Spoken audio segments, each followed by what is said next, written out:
Hello, everyone. It is January 24th. Thank you so much for being here today. Can't currently see my reactive on screen, but that is entirely okay. I want to start off by saying huge shout out to Rising Star staff for helping me put this together. There's a lot of background, people in the background making sure everything is flowing well. Thank you guys so much for tuning in today. I do want to talk about the current weather reports across the state, countries. The United States is pretty much getting frozen over, which kind of sucks. There's a team already looking for fills. We're trying to take care of that in the background. Hopefully their members are okay and safe at home.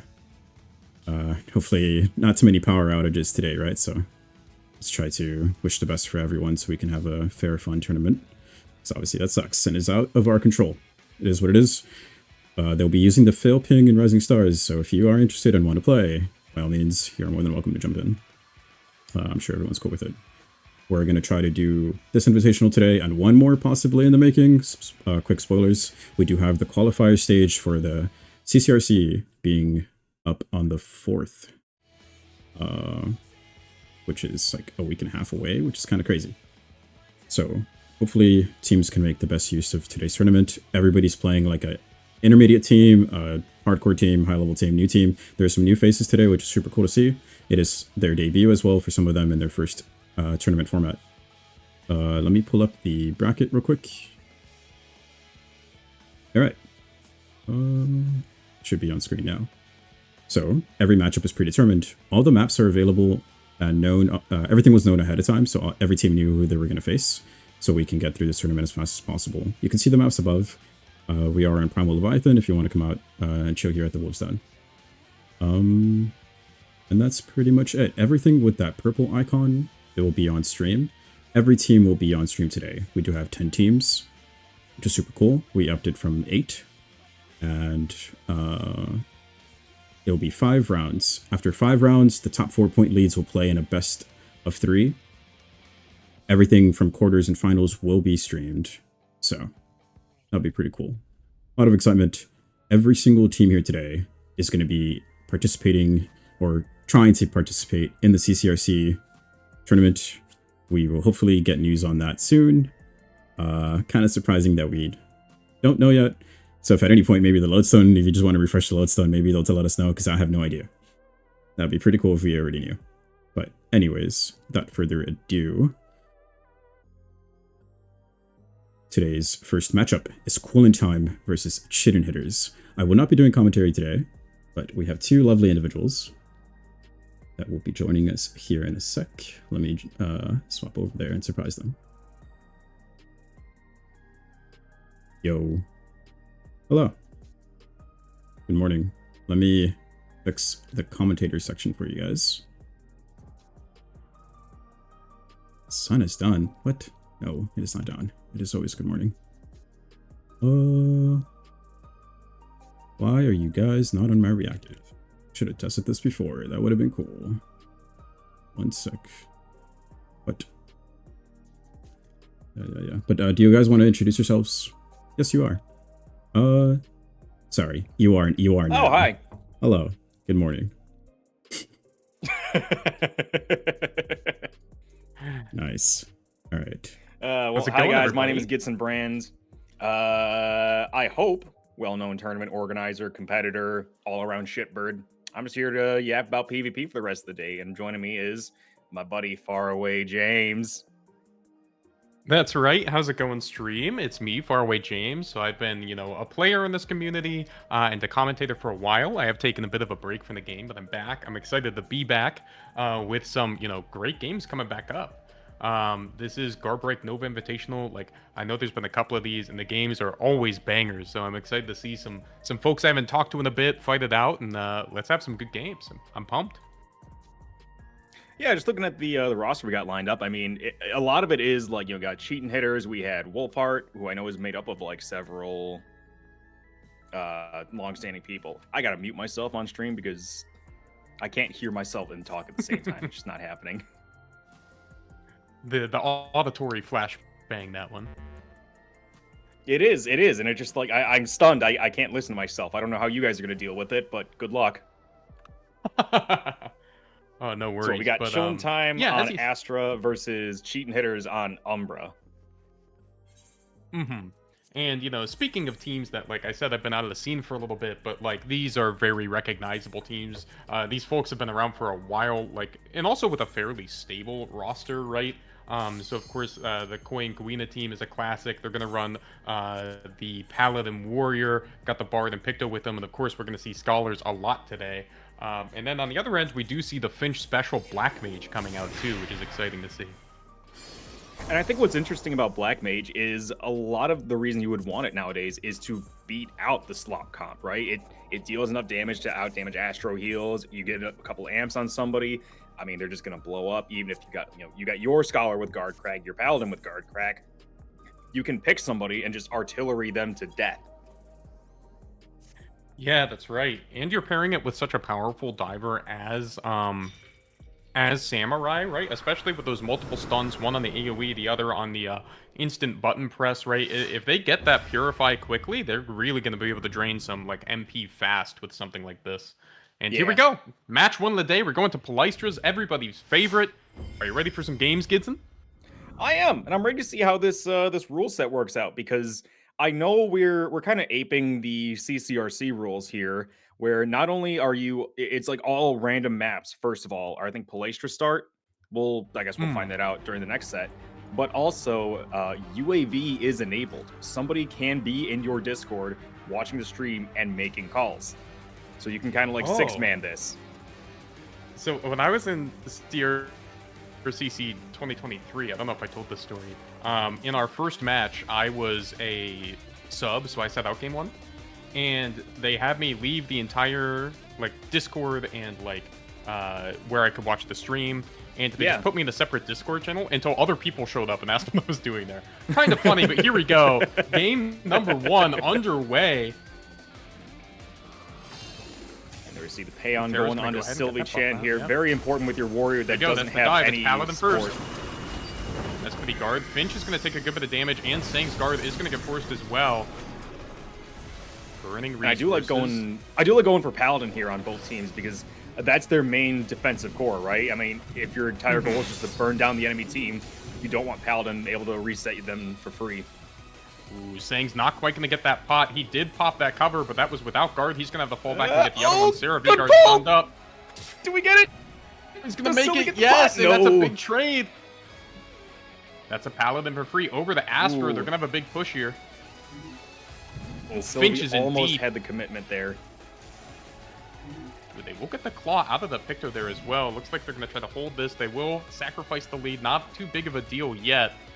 Queen is going to get forced back on the Scholar, forced to take the ground pot. Here we go. Sylvie Chan's in. That's a warrior kind of alone, really separate for the team. This could be tricky to try to get out of. Not a lot of options for an onslaught. Let's see Sarah with the cover.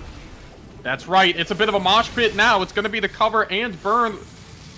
Damage on the Astro. It looks like it's trying to come back onto the Scholar. Not too much there, however. Well, that's a stun on the Sarah. That's the freeze. There's the silence. Is that what they're going for? Finch is going to get burned down in response. Looks like that's going to be the first kill for Umbra as they're coming out. Sarah gonna be the trade back, but already got that cover off and saved a life. 4-on-4. Yeah, Sanguinus looks like they're gonna go ahead and go down here, die right on the point. It looks like, might they be escorted out by Terror? They will, straight through the speed lane, still getting chased down. There's that warrior. I'll be chopping away, tears them down like a chainsaw. Yeah, always rough when you see a Paladin with the Payon buff on them, because you can't really use any of your kit on warrior. Can't even activate your Bloda combo. Can't do anything. Honestly, good job on Sylvie for running that down. On the Nobi. Yeah, they're... Oh, and the Samobi. It's a 3-on-3 suddenly. They don't have to lose too much tempo here at all. Scholar taking a little bit of damage on the speed lane now. Should be pretty safe. Able to keep this fight going for a long time now. Now we have to watch Sanguine. This is going to have Pally LB first. That's a lot of damage in the back line. They're going for Koi on that Bard. Stunned up in the back. Has guard Sarah a little bit stunned up away. They might not have to burn cover on this. Let's see. That's a lot of damage. There it is. Oh, and they're going to go ahead and there's go down. Koi going all the way down. Finch in deep, though. Is he going to have the shift out? Looks like he won't need it. Oh, not with the pull in the There is the silence, though, from the pick. No cover, not in time.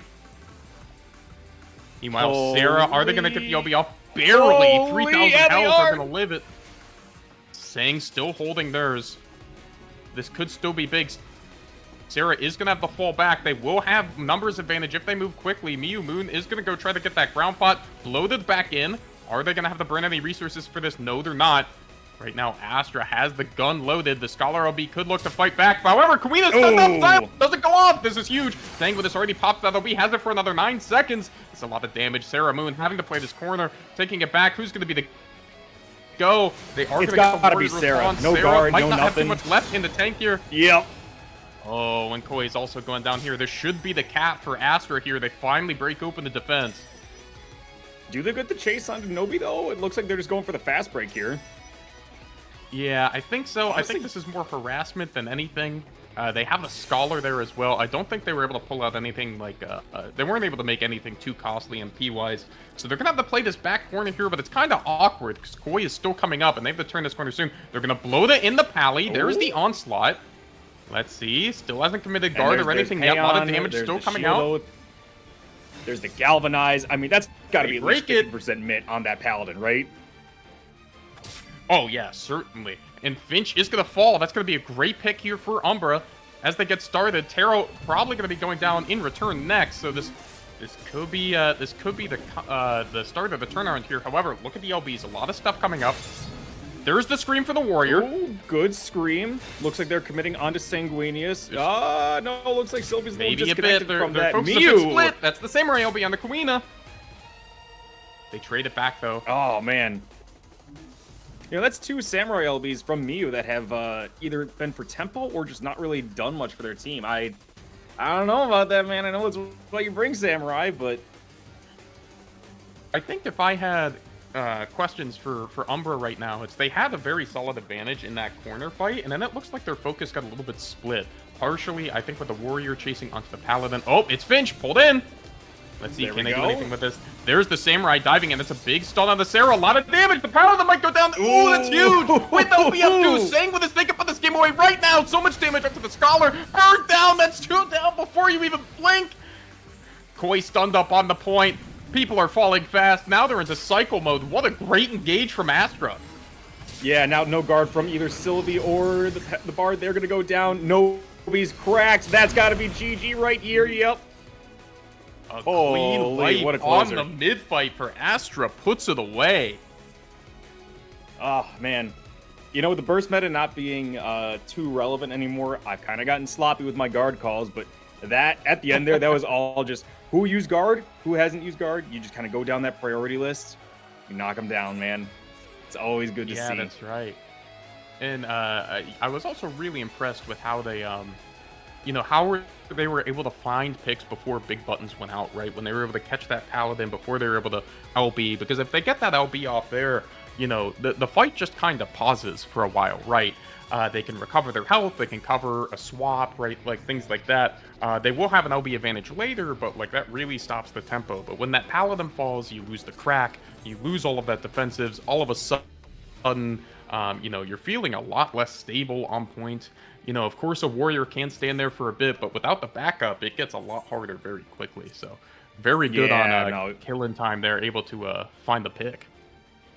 Yeah, you're mostly bringing a Warrior to force, like, positioning and stuns and CC to, like, secure a kill rather than to just hold the point, because they're more of an assassin than a tank. But you're right. Yeah, Paladin LB way better, especially with the shield oath. Very much a tank right up until they're not. It's probably the best way to put that. All right, looks like map 2 is gonna be Red Sands here. I love Red Sands, if I'm being honest. It's just... Yeah? I love the wide open spaces. I love room to do stuff. I feel like this is, if Palystra's the quote-unquote even map. I think Red Sands is interesting because those big leads, like, hurt so much more on this map because the map's so big, right? If you're having to run so far from spawn to get the fights, to try to push the crystal in overtime, like, mistakes are so much more punishing. And, we did see that Cheetah Hitters, I believe, had a chance of the comeback. They got that wipe on their side of the map. If they catch one more good fight around that corner at mid, they could be looking at a serious chance to flip the game. But on Red Sands, right, when you're down so much early, like, that comeback gets 10 times harder. Yeah, it is a strength of the all support comp, kind of, is your team is very strong at like stabilizing. You have enough mitt, you have enough staying power that you can just kind of brute force your way through that. Right. Let's see if that matters here. Going into game 2, chilling time up 1-0 right now. That's right. Both teams starting off as usual with the Spearmint Gun buff as they're going to come up to mid. Let's see. We have the Scholar Spreads. Terra with a preemptive guard. That's going to be a Purify. Also burned off Sanguinus. That's no stun. It's going to be the Warrior in exchange. Fair bit of damage. Good AoE from the Samurai is going to put a dent in it. Miyu Moon, however, is going to pay for that. That's going to be a blow that they purified and got off. Are they going to live? They're kind of a long way from home. That's a big silence, scraping the entire team. It looks like they're going to be okay so far. And I do like Miyu Moon choosing to escape there instead of like getting a pot undercover.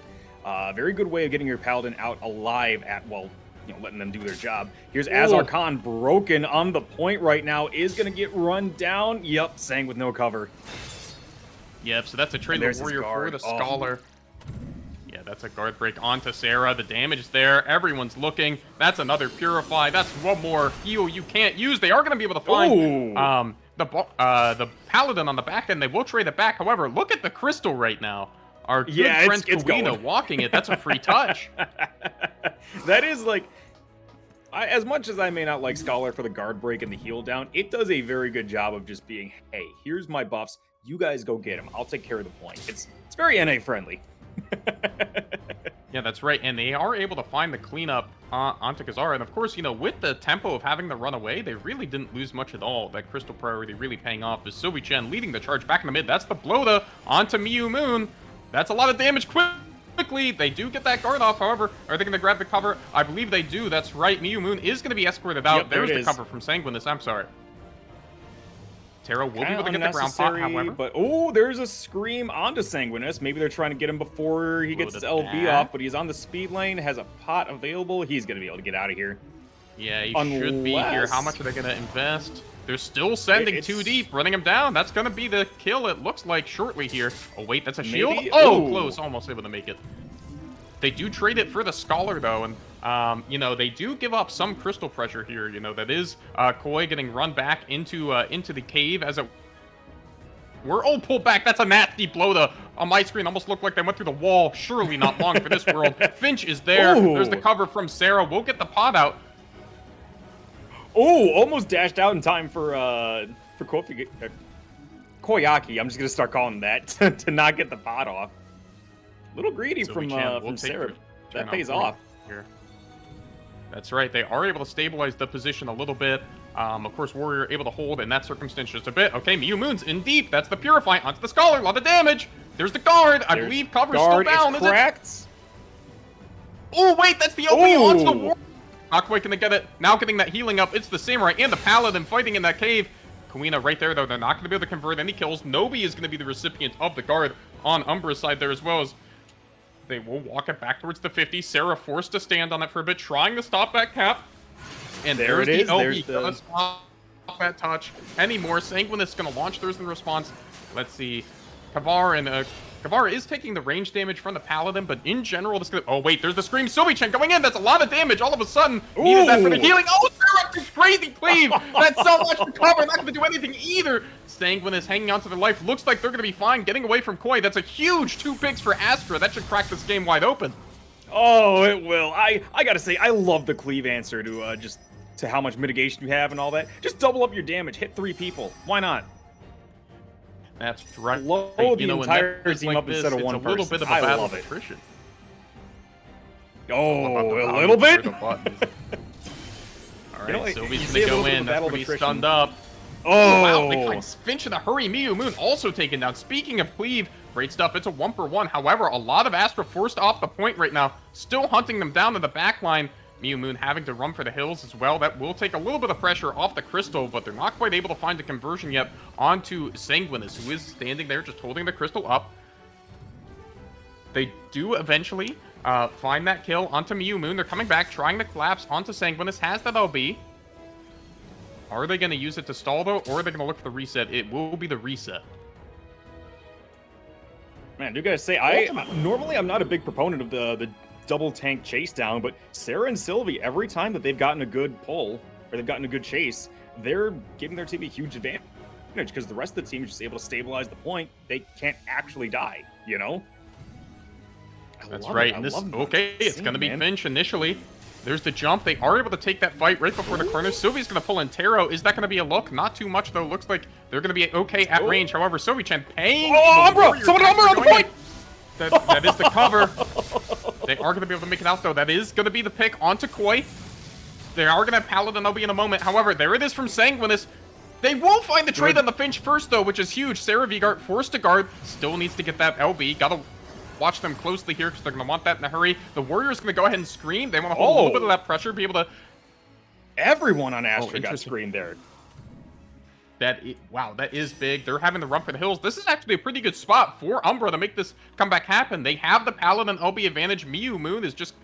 Sarah's just kind of standing there. Will likely burn it soon. Low on MP here, and that will be the go. Sanguine is still getting chased down. Finally killed. There's the guard. There's the LB from the Paladin. All of a sudden, 5v4, life on the line. One more kill might do it. Taro a little bit far from home. Warrior is going to send it. Warrior's there. DPS coming. There's the Bard. He's willing to run the corner. No, that blow to make sure not. That's the pick. Meanwhile, Tara took a lot of damage. That Paladin LB was down, though. They do get the cap. For the moment, it's a 4v3. Sanguinus is respawning the Finch. Big freeze on 2. That's some good cleave. It's the Black Mage standing strong on the point as Miyu Moon's going to go ahead and convert. Now, I don't think this is down and out for Umbra just yet, because remember, they do have a ton of sustain. Picto, Bard, Scholar, all of them known for just keeping people alive. Koi gonna go down, however, Queena left alone on the point, has to pop guard. Is there a crack for it?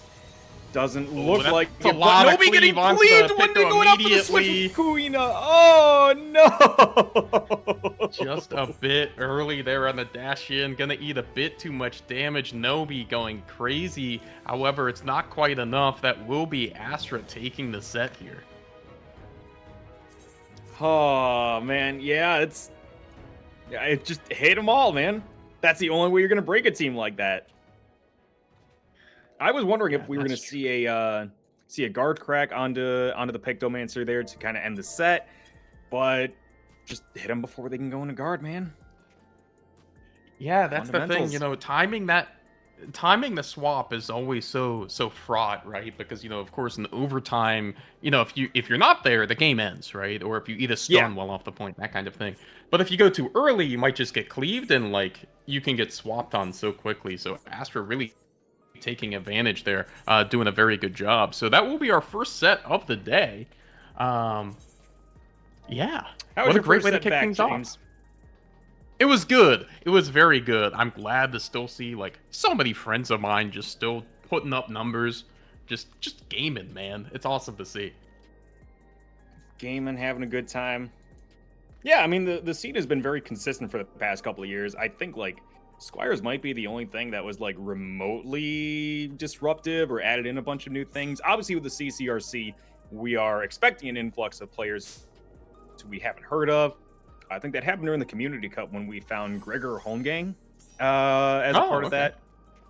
I think that was the only team that we did not know about going in, and they were immediately inducted as part of the community. Yeah, come hang out with us. So I'm very, very curious to see what the CCRC is going to bring. Yeah, definitely. As you said, right around the corner. Gosh, an exciting time. And from what I understand, they still haven't announced the teams. Is that right? Correct. Struck a nerve, I see. Yeah, we were talking about that this morning. It's in 2 weeks. And do we know if we're going to be a part of it? No. But we're still practicing. We're still hanging out. Of course. Because honestly, it's always good to get the games. Yeah. I will take a tournament like this every day over the CCRC. If I wasn't fighting for a free trip to Anaheim, I may not have cared about it too much. Because, this community vibe, this is all I need. Hanging out with you, hanging out with everyone. Yeah. Exactly. And, of course, the scrim scene behind the scenes, especially gearing up for, an event like this, or especially CCRC, these players are playing games. The scrim schedule can get very intense for these teams that are really trying to make that push. So gotta applaud all of that hard work. Folks are in form and practiced. Yeah, you were part of the CCRC last time, right? How was that? How was the practice leading up for that? It was good. Yeah. Of course, the scene in 2023 was a little bit different than it was now. But like, you know, it was very like, you know, I think we were scrimming multiple times a week, like 3, 4 times a week, probably 3 times a week. You know, just trying to get as many games as possible, talking to as many people as possible. So like, you know, and from what I understand now, I think the prep's more intensive than when I went through. So like, you know, I think some teams for you know, they had that the Square Enix had that one kind of online tournament previously that wasn't CCRC. I think teams were scrimming like upwards The of Community like Cup, 5, right? 6 times a week. Yeah, the Community Yeah. Cup, right? Like, so the practice and like the VOG review and everything can be really, really intense. So shout outs to the people on the grind. Oh, ah! I hit my toe. Okay, I hit so my toe. Ow. looks like we are going to be able to take a second here for an ad here, I believe. Sounds good. In fact, while that's going on, I'm gonna go get a beer. Oh, please. Okay, so now we have GB versus Pumpers, okay? Got it. All right, welcome back, everybody. Hope the ad wasn't too disruptive for you all as we're getting ready to go into our second set of the day. I believe this will be Chibi versus Pumpers. Is that right? Correct. This is Chibi Fire versus Princess and the Pumpers. I know Chibi Fire is beg kind of a pardon. newer team. Yeah. It's a newer team, but it's formed up by a lot of people who have been playing in the scene for a while. It just, I don't want to say like they haven't found a home yet, but you know, that kind of vibe. They've been in a couple different teams. They've never had anything solid, but I think they've been playing for a year now at this point. So glad to see them here. Wonderful. I do want to give a huge shout out to Mick and Shin, who I've played with on various teams over the years. Both absolute gamers, super cool, super nice folks. Excited to see them out here. And it looks like they will be rocking the Bart and the Dark Knight.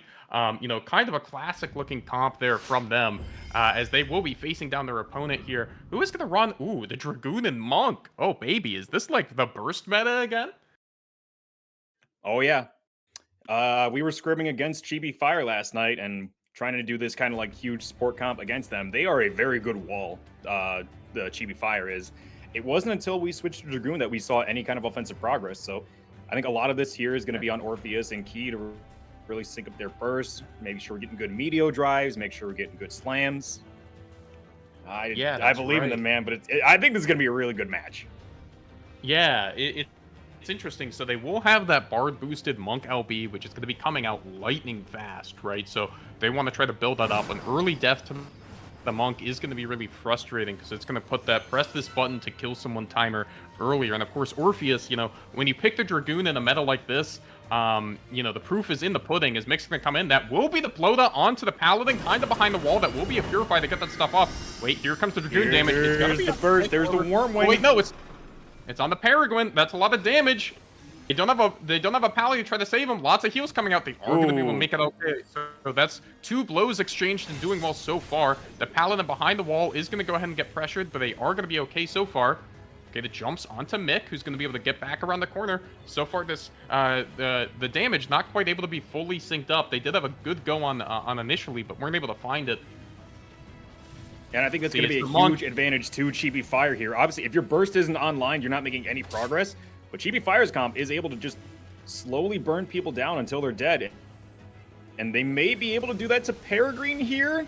Do they get the damage? The onslaught. Oh, Umbra just a little too desynced. Orpheus trying to chase them. It should be the end of it. They get in early with the blow, with the Rends. They will go down though. However, that's still a lot of forward pressure for Astra. That Dragoon is off in the back. Now that'll be to sync things up. They lose a lot of point pressure there, and they're going to put a solid dent into the Paladin, gonna force them to pot. So right now they still have a temporary person advantage.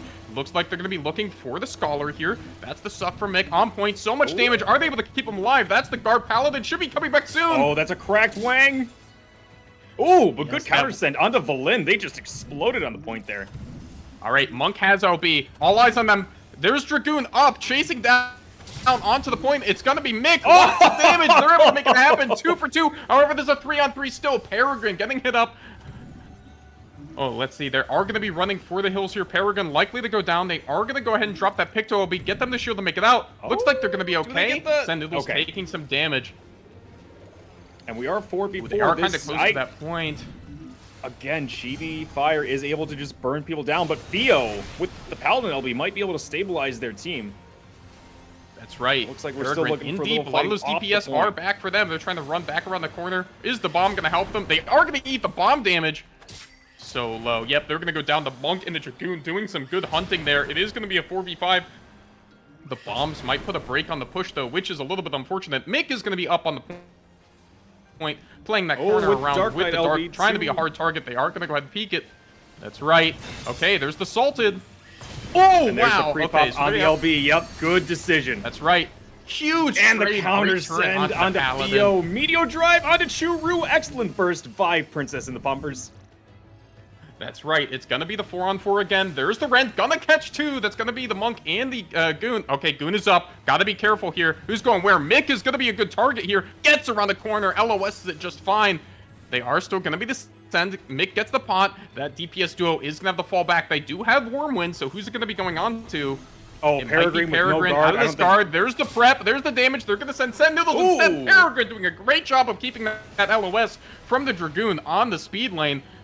Peregrine tries to blow this into the guard of the Scholar, who is going to be trying to creep away slowly. They do get that cover, and they're going to make it. Peregrine, however, running a bit for the hills, getting chased by that Dragoon. Wormwind's there, not able to find it in range. Is going to be able to make it okay. Honestly, however, great discipline by Orpheus, not sending damage where their team isn't going to be able to follow it up.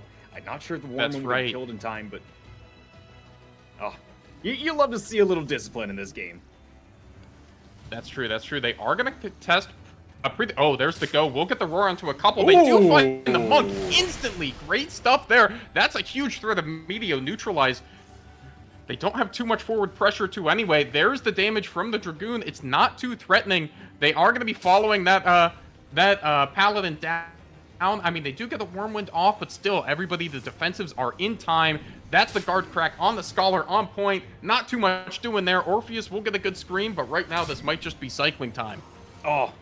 Honestly, if Orpheus was able to get a guard off there and live that, they could have had a huge heads-up play here with Key coming back with the Meteo.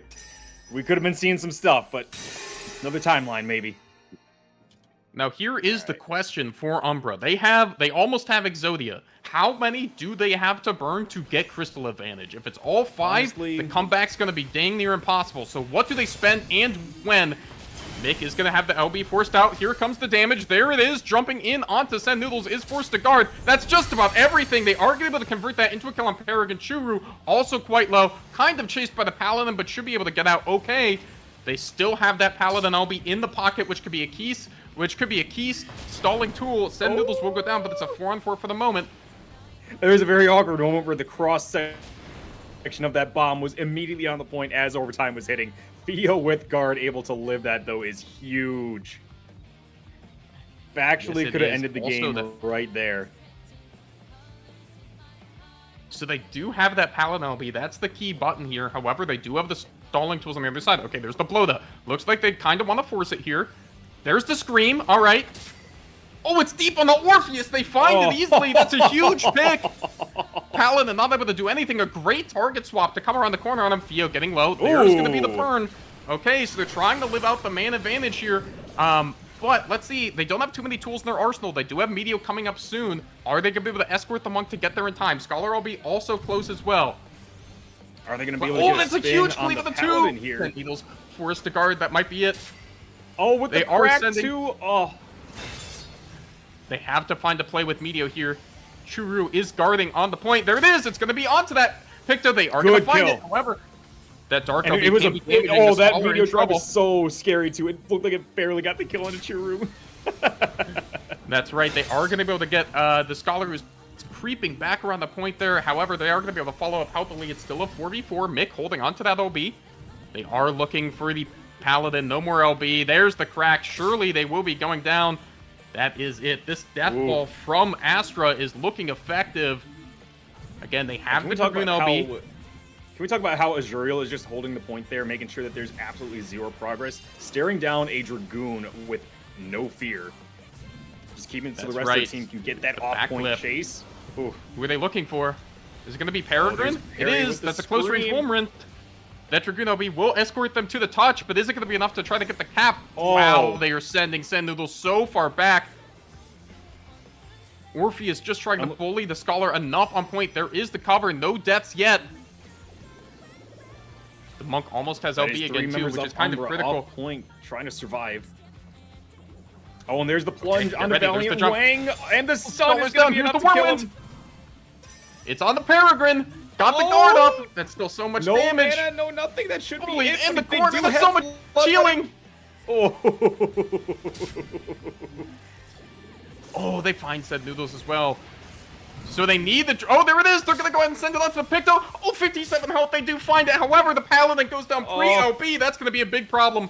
They don't have too many ways to stall the point anymore. That's Orpheus guarding on the point. How are they going to make this swap happen? That's the key question. When is Key coming in? They are in now.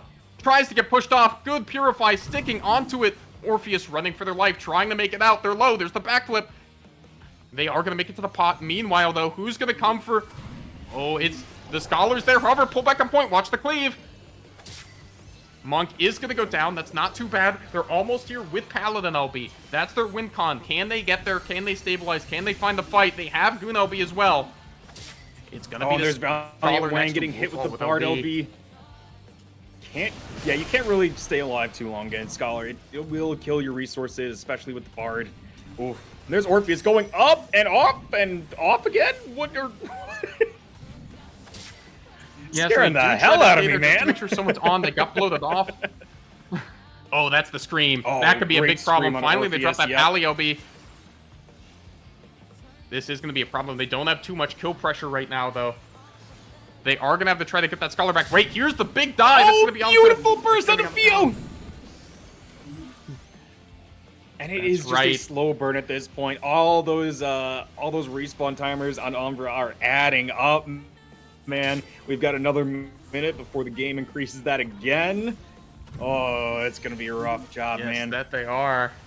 And Key Creed's going to... Okay, they're going to drop the Scholar LB. That's a big commitment. Trying to save the Monk, they can't. They'll also go down with Meter Drive. This all of a sudden looks really bad. They don't have too many outs to find a counter kill hill here. The Scholar will be going down shortly, surely, as they're going to get bumped off the point. They are going to be okay as Send Noodles is there, but it's a Bard. How much can they live? They aren't going to commit too much in trying to chase down the Scholar. They will swap to that Bard on speed lane and guard. They're also going to get out here, so they might be able to stabilize the big... Wait, here's the commitment from the Dragoon. Not too much damage spent. They will lose the Paladin. They need this Meteo to find a kill. It is critical. They have to find something here to turn the tide. Let's see who will be the target. It looks like there's Payon 2. They're going to go for the Dark Knight. Excellent decision. It's critical. They also get the break. Orpheus so low. Still in life. So much damage. They're going to go down to this Ren. Surely. There it is. It's the swap. It's a 3v4. Is that enough? Are they able to hold on from here? They have that bar. They're kind of sending onto Valiant, and they won't get them. It's a 3v4 now. And I think there's the crack onto Send Noodles with no resources. Gets covered by Fio. Oh my god, now we've just got Key on the point. They don't have guard crack available to them, but the guard doesn't go through in time. Fio, however, is going to get back on right now. Where do we got? Do we got Noodles pounding themselves? Knowing that they got to come in for the swap here. Excellent timing, but I don't believe she has guard. Is that going to be enough to kill her? It is. Great job by Astra not popping that pan so that they could get that first. Oh. Orpheus can use the OBS to stall if they need to. They will. That will get a couple folks back. Will it be enough? The Paladin won't be there for a cover. The Scholar LB isn't there. They're the obvious go. They step up the point. They're able to make it back in time. Orpheus looks like they are going to be living. Oh, that's still a lot of damage. Just as I say it, they're gone. The commentator's curse for you. Yes, it is. And Valiant's forced to hold the point. They had a... Oh, the LB ghosts, I think. That's a big problem. That was the way made back into the game. Key Creed also going to have to take a beating here on the point. Ooh. They're about to have LB too. This is not the person they want to do it. Yeah, and I love what Astra's doing here. They're going for the Paladin off the points. Just so that because they know he and doesn't jump have on the Send Noodles. Yeah. Oh, that's rough. Oh, I love it when I see teams go for whoever's off the point. Yeah, because they know whoever's on point has guard. Just get the other one. No, you know that they can't use that defensive just yet, or else they're kind of throwing. And you still know that no matter what.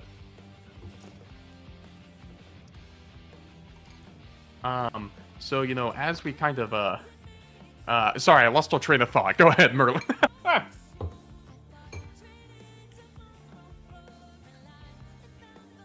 Okay. Sounds good. Okay, we Ladies and need gentlemen, 1 we will be second on right the back. Discord side.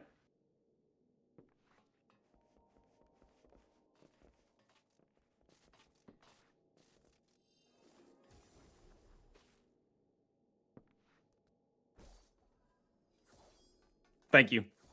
I actually couldn't reconnect to the server, so we Yeah, have what a been resummoned. That was 1-0 to Chibi Fire, correct? Yes, I believe so. That's right. So a valiant comeback attempt. What was it?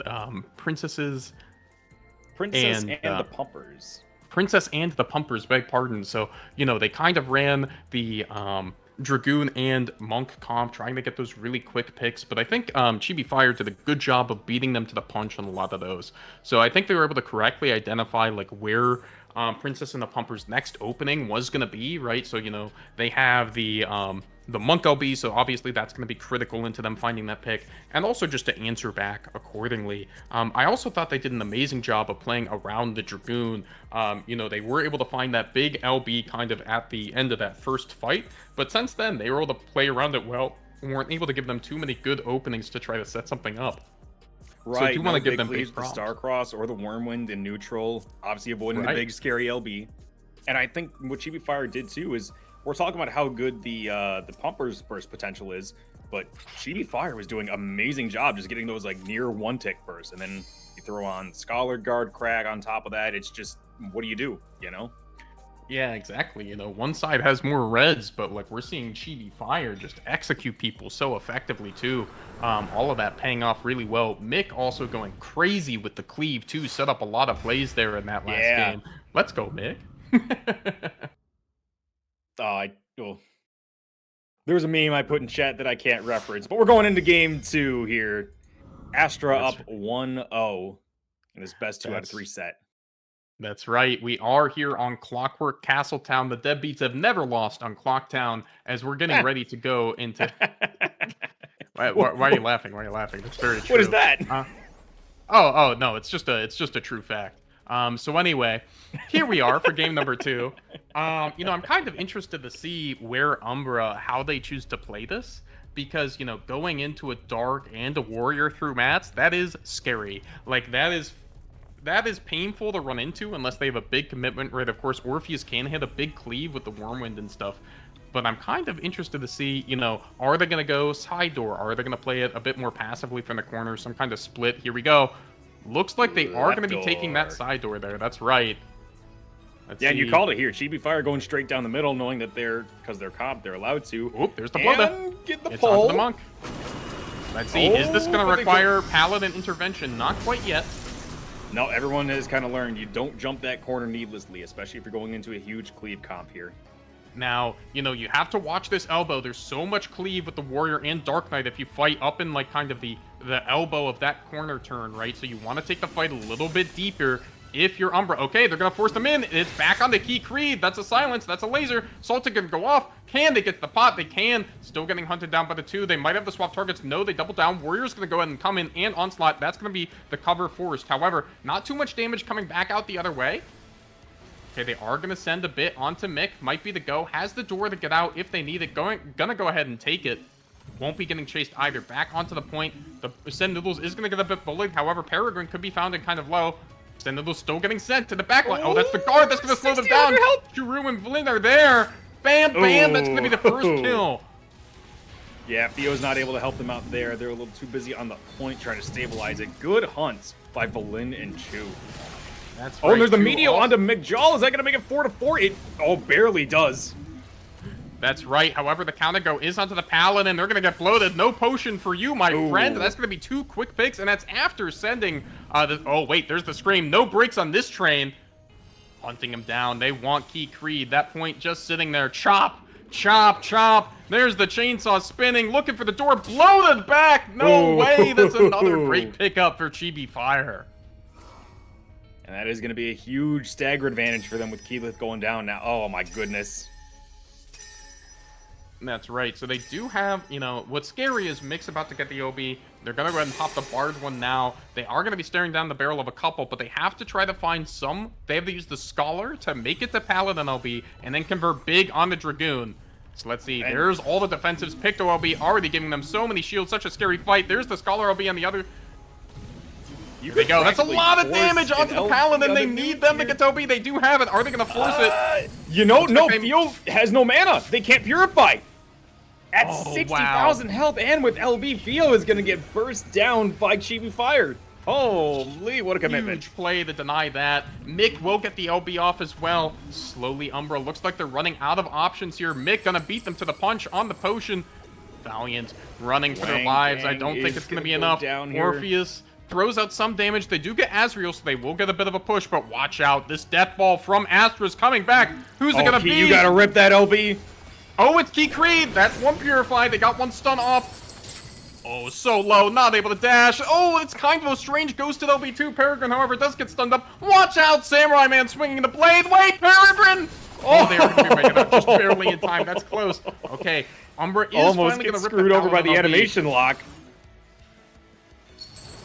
Oh, and there's another sword Jimbo. No shenanigans here, but it is going to make for a very tight fight. That as goon's Peregrine life is getting sent out here. Theo trying to both hold the point and get the hunt onto Peregrine. Ooh, Peregrine gets a little too greedy for those coins. I think I'm going to take a screenshot of that. Dying for greed, literally.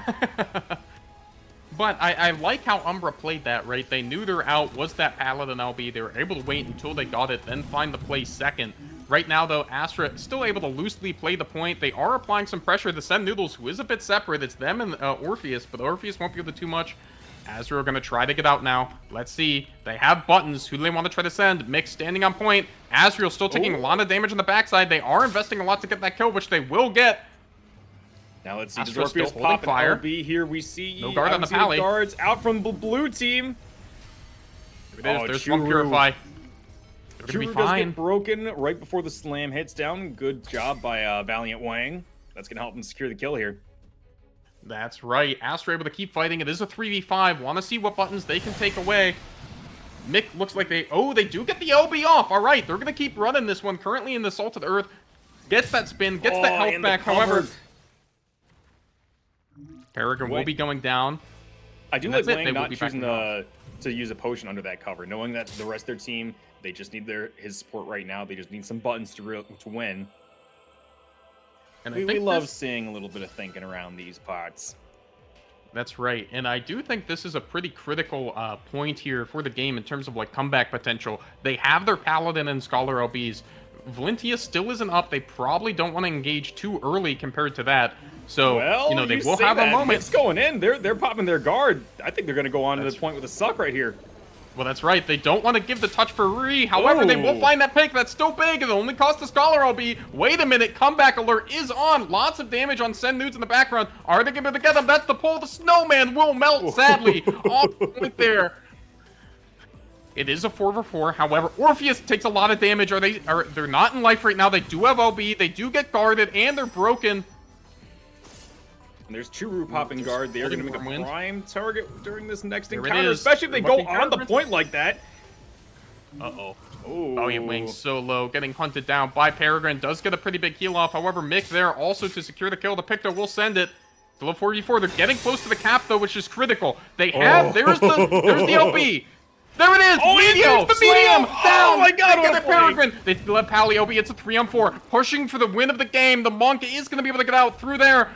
It's the Paladin getting focused. Oh, but she's back in. Mick also taking some damage. Can we get it on Mick? Mick will go down 3-0. This chaotic spring by Orpheus Lane, piercing that guard, securing the kill, and Churu getting their guard sundered. Is going to get some support, but is not going to be enough. They're down. And this is the problem right now for Astra. They have to find a way through that Paladin LB. Oh, just sitting on it. Even if they get close to a kill, they know there's help on the way. The Scholar is running, getting hunted down by that DPS duo. Are going to be able to make it to the potion, though. That will help stabilize. Churu will be up in a moment. Peregrine eating the brunt of the point. Okay, there's the onslaught. They're going to send it onto the Skull. Oh, yeah. Valiant Wang is quite vulnerable right now, especially if Peregrine doesn't get sent, but the team is there for their Wang. Oh, gosh. Okay. Ooh, that's big cleave onto Orpheus. That's a lot of damage. Have to be careful here. There's the Paladin LB. That was a critical button. Mick does have LB and will use it to kind of help stabilize things on the other end. They are going to have to try to find that big cleave for the heal. Oh, there it is. They're up. Meteor, slam. They double down. They get the bard there on the flip side. Mick low. There's no guard. LB already burned. Not going to be able to find too much of a heal here. Running. There's the jump. Can they finally execute? They can. Orpheus, that's a 7K just dropped there. Scream is going to be on the point, looking for this Paladin. However, there's the Rend. They already purified. They're going to be making out A-okay, thanks to the Scholar. Umbra looking to take us to a game 3 here, right on Victory's doorstep. Valiant Wang guarding on point. It's going to get broken. They're going to try to send it onto Peregrine, who has that guard. No, it's on Shu! It's on Shu! There it is! They broke our ankles, James! Oh my god! Valiant Wang is going to be able to make it out. Asriel, the only hope for Astra. Someone has to get there. Mick is going to be able to make it onto the point on time. No! They barely get pushed off. Yeah, you're dealing with both a Bard and a Monk. At some point, you're going to get shoved off, right? Yeah, so dangerous in that situation. You know, the inclination is to want to put more than one person on point, but then you just get cleaved into oblivion. Great job from the Princess A, the Pumpers there, to find that conversion to make the comeback happen. Excellent stuff. These are not best. Oh, big part. They're playing for points. I see, I see. I don't know what that format means.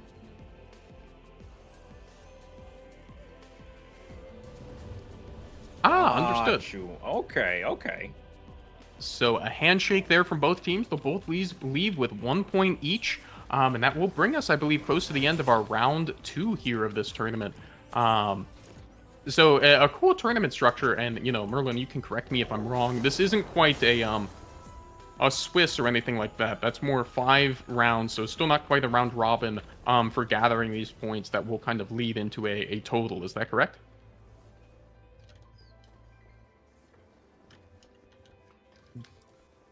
Got it. Makes sense. Okay, so both it is a very cool tournament format because now you get a lot more information, right? You get like at least 2 games with different teams, with different styles, different comps. Very good VOD review material, you know? Yeah, exactly. Like every team is guaranteed to have 5 games played, you know, kind of across the spectrum of who's in the tournament, right? So, you know, I think, again, very good just to get all of that practice in and such. And, you know, I do want to say congratulations to those 2 teams. They both walk away with a point, are going to be able to sweeten their chances of making it into that top 4. Tie game. All right, let's see. Merlin, would it be possible for us to pull up the current leaderboard if we want to check in after 2 rounds? Awesome. As we're also getting prepped in our next game on stream. All right, and yeah, so that's right. A ton of 1-1s in round 2. Yes, it is. So, as we saw, you know, on stream, we saw Killing Time defeat the Cheetan hitters for 2 points, as well as Valiance taking down Chibi Fire for 2. We had Gnosis beating Winter for 2 points, as well as Battlebred defeating Wolves for 2 as well. And looks like we had in round 2 another game that split the games between Valiance and Battlebred. Good to see. Honestly, we kind of joked about it at the start of CC, how like a lot of teams are getting crush 2-0. It was just always like a skill diff. We're seeing a lot more like 1-1s, you know, 2-3 kind of sets coming around. It's nice to see everyone is kind of evened out a little bit, you know? Well, I also think, you know, if you just look at games in the context of like, oh, that was a 2-0 or something like that, I think that leaves a lot of context of the match kind of left out, right? So, you know, in that first set that we saw in round 1, it was a 2-0, but in both games, we saw like 2 counter pushes with, you know, comeback potential come through and just end up not quite being enough, even in very close circumstances, right? So, you know, certainly I wouldn't say like any of those, certainly I don't think you could call any of those a blowout, right? So I think as far as it goes, the set score can tell you one thing, but it's the context of the game that I think can really inform, like, in VOD review, like why these wins are happening and that kind of thing. True. And yeah, sorry. I was stalling everything. I think I might just be a little bit biased towards it because in the FGC there is kind of a meme of like every time when we have like these 20-man tournaments, we just tell people, hey, go play your games, tell me what the score is. There's a very common joke when someone come up after losing their set. Yeah, 2-0 to the other guy, but it was close. Yep. And it just I caught myself doing it once or twice, and you got to chuckle at it because it matters for your pride a little bit. But at the end of the day, a 2-0 is 2-0. You lost, you got to get better, and that's what I love these tournaments for. Is I'd rather know I have to get better before the big day. But I think too, like, I think one of the big benefits, of course, is that VOD review of being able to break things down because, a lot of these games are on a knife's edge. Like this past game we just watched, for example, like a couple different picks, being able to like keep the point in certain spots, like. Victory and defeat is on a very fine edge here, a lot of these games, especially with such skilled competitors, right? So, yeah, like, I'm glad that, like, teams have a chance to gather all this data, especially with CRCC kind of looming in the background as a possibility. And I think just checking in on the scoreboard as a total, I think through round 2, we had a couple teams who were on 4 full points, and that would be Killin' Time and Eidolon as well. That doesn't surprise me. Yeah, 2 very strong teams there. Of course, I believe Eidolon is already into their match with Gnosis here for the 3rd round, but I will not be providing any spoilers there quite yet. But yeah, kind of a cool format, right? It's really neat to know that there are other games like going on and stuff. I think in one of my dreams, I'd like to try to set up like an ESPN style score ticker at the bottom, as you can see different scores rolling in and stuff. But a lot of setup there. These streams already take a lot, and we're going to go ahead and get into our next match, which, forgive us, we weren't quite able to introduce all the way yet. We are seeing now, it is Winter versus Wolves. Is that correct? I believe that's Wolf's Hearts, if I'm not mistaken. Yes. Wolf's Heart and Winter Bloom. Okay. Tremendous. Thank you so much. I do got to say, I know Winter Bloom is a team that just recently formed. Oh, no, wait a minute. Hold on. This is from the 14KO stream team by Brian Ricardo. Everyone there has done some form of streaming, collaborative shit. Just a very good group to be a part of. And I'm glad to see them all out here, man. Now, I had to be biased because I am on that team. So if you'd like to introduce Wolf's Heart, please take it away. Yeah. So Wolf's Heart, of course, is, with Savar Karel, Mocha Sun, Sabe Kirzi, K-Bin, and Io Isana. Of course, Mocha's been in the scene forever. Me and him go way back. Also with Io, I play with a good amount of time. I think I'm a little less familiar with the other players as well. Might be a little bit... I don't think I've crossed paths with them as well. It's interesting what you mentioned about the kind of stream team.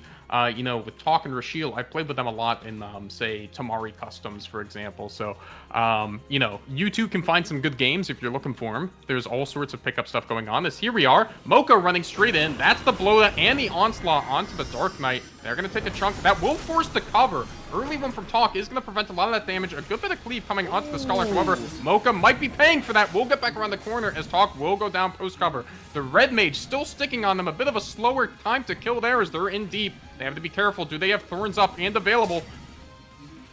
They do not. They are going to be going down there initially as Bulletproof Heart is going to be retreating from the point now as it looks like Umbra is on the roll. Ooh, that is a decisive victory for Wolf's Heart there. A lot of that came down to just how much cleave that Astra was taking, right? They all just stood down that center corridor. A lot of them were not in guard, not using their defenses, just soaking the damage, waiting for a call. We gotta get a little bit better on that. Oh, there's Rashiel popping the Payon. In trouble. Is gonna get a lot of survivability. Gonna be another cover from Talk. Are they gonna look the Paladin right after against guard? Will break that guard. There's Descent kind of after it. Talk taking a good bit of damage, trying to retreat back to the spawn. That is going to be a little bit of cleave onto the Scholar as well, but they will make it out. However, in the meantime, the cap goes down for free. Still not able to find too much forward kill pressure here. They're gearing up for it. Who's going to be the go? I want to talk about how good that counter send was on to Talk. right? As soon as she got that cover out, immediate with the guard crack, instantly on it. That is a team that knows how to play the game, and that's going to get them up 4-5 here in the last seconds of the game. Pre-win. That's a big scream. Who's going to get it? Oh, Feathers going around. Kaide may be dead here. Talk definitely dead unless she gets a guard or gets there. It is. Oh, unfortunately. Oh, wait, this Dragoon LB is going to be dangerous. Bam, they're going to slam the bit early. They're going to find Talk, and they're going to go down as well. That's a big 2K. Huge stuff there from them. John is dead. 2 seconds away from his LB. He's going to go down. Rashiel in a tough spot on the Bard, just doing what they can. Gonna try to swap off. That's a lot of damage. Not quite gonna be enough. Mokusan with that blow that wow covered. Oh, and there's by the tornado. The tornado's being so mean. Greenidge Hudson getting taken out of guard by the tornado. Talk coming back. Has 15 seconds to her. LB is gonna get stunned and CC to oblivion. Not even the guard's gonna help out. And there's the crack by Kaide, or onto Kaide. Excuse me. She's gonna go down here. Oh, ghost the LB as John goes into his. Oh, lordy. Yeah, this is tough here from Astra. They are going to be able to find Rashiel as he's kind of coming onto the point. That is going to be a guard, but how long are they for this world? Rashiel stunned up again. They're chasing all the way into the spawn. They will get that cover. However, you know, wait, this could be good. They are going to be able to stabilize. The Dark Knight is alone on point, does not have LB, so they'll likely go. However, they could be able to find a pick here. That's some good damage from the Dragoon and the counter go. They have to find another send here. Looks like they are going to be going on to Mocha, who is going to be able to get back for the pot. Not covered, though. Rashiel could interrupt. No, that's the stun. Wait, it's so close to crack. One more hit. They find it. Not able to find a cover there. That's... Oh. A little too much of an overcommitment under that juicy warrior. Target is going to secure the game. That's got to be my favorite part of playing warrior is, yes, you are squishy. Yes, you will be the send target, but sometimes you don't die in vain. Sometimes. Yeah, that's right. I mean, they made them commit just so many resources forward. I do want to compliment them on finding that pick. You know, Talk hitting that cover onto Rashiel was able to stabilize the game and give them a chance. But once they lost that that initial corner and kind of find a few deaths there, like that map is just so hard to stabilize a win from behind. The corners are not super friendly, especially when you're running into like a kind of a bigger front line. There's a Pally and a Warrior. They can hunt you down. The Dragoon's going to be able to send a lot of damage quickly and just burst people out. And, you know, I think you mentioned it in the opener, right, when they ate a lot of cleave that forced a fair bit of the team back. I think that's part of what contributed to the Red Mage being kind of far forward and around the corner, was they were able to, you know, follow a call to get in. However, because the other team ate cleave and had to burn defensives and fall back, they then were a little bit on an island there. And of course, you know, Red Mage, a job that's very good at kind of bounding in and out of combat, but when they're the only one sending with the melee combo, some of that damage can land a bit more slowly, which plays right into sustained comp's hands. Making a little joke in Alliance chat here. Yeah, and you're absolutely right. But I think they're looking at what their problem was. I think it is just a lot more like individual defense and like burst combo. Maybe, I don't think the burst is too much of an issue, but we see Talk switching off of Paladin and onto Pictomancer. She is a spectacular Pictomancer player. Yes, that she been is. A believer since day one. And now I don't see the angle here for what she's got, and kind of excited to see how it all works out. Well, I think kind of the main question that I would hope to see them answer is, last round we saw Mocha play very aggressive and forward. Right, who kind of ran in, was able to get a fast blow to fast stun, right? Like, this is an Umbra team that's gonna play fast. So, you know, I think when they're kind of thinking about a game 2, I think, you know, at least where my mind would go is like, how do we coordinate an initial burst at a team that's gonna hold W at us? Right, so I'm interested to see where that goes. Of course, the middle on Red Sands can be a bit of a playground for Red Mage, right? If you hit that line silence, you can very easily cleave, hit a couple. But on the flip side, you have to watch that Wormwind hitting multiple as well, as we're going to go ahead and get back into game number 2. Yeah, and I think both teams kind of have the same game plan here. Is they're just going to hold W, they're going to have their Scholars crack guard on whoever their send target is, and they're just going to keep pumping the damage in there. I think it's Okay, just going to be Bulletproof just leading two the charge. trains clashing into each other. Right, there's the onslaught. It's gonna be Bulletproof. Is the send again? Are we gonna see Astro start to send some damage here? Oh, they're gonna hit a big swap on the Talk and the Scholar. Lots of cleave. Have to be so careful, especially with that Dragoon and Picto. That's so much out. However, Astro should still have stuff in the tank. They are trying to send onto that Paladin. Did get guard broken. Doesn't have that shield. Not quite gonna be enough as Bulletproof is gonna fall down to that second burst. And it looks like Savard's gonna be just fine here. It's currently a 4v5 Loda onto the Red Mage. It's a backflip or die situation that might be dying on the point here. Stunned up and caught here in the end. Good Wormwind. That Dragoon still sitting in life. Mocha taking a very forward position. Rashiel trying to do a little bit of peeling. And it looks like this is going to be at least the touch for Umbra. Yeah, beautiful guard crack onto Kaide there. It's one of those things that makes you panic, right? You're in the middle of 5 people. Your guard is cracked. What do? You're only taking half damage, but it's still like, it hurts. It adds up. Ooh, that's a big send. They find Rashiel. Is going to force the guard. Cactus is up in the middle. Is going to force Sabe off the point. Wow, there's a lot going on in the background over there. And they do find Savard, which is huge. They are pushing the point a bit. However, they have to give it up. Let's see. Rashiel is going to be making that okay. going on a tour of the whole world. Is going to find himself on the other end of the map. This is awkward. There's the Dragoon. It will be able to link back up with the team as they push it. Let's see. Okay, there's the Scholar. They're going to peek this corner shortly. What's the plan? Bulletproof might be the send. There's the Bloda. Have to be quick. They're going to have a fast guard. Great Dragoon guard. in life. They are cracked. They are up. Running back. Rashiel might get caught here. Is going to be okay. Mostly gets out. So that is a huge commitment. Yeah, good job by the Winter Bloom for holding out against that offense, right? Just give them some space, give them what they need, and now that you have the advantage with LBs, go in and crush them. There's Bard's LB. Is going to get it onto Savard, who may go down here 2,000 health. He's dead. Talk, however, gets countersense. They hit the trade, however.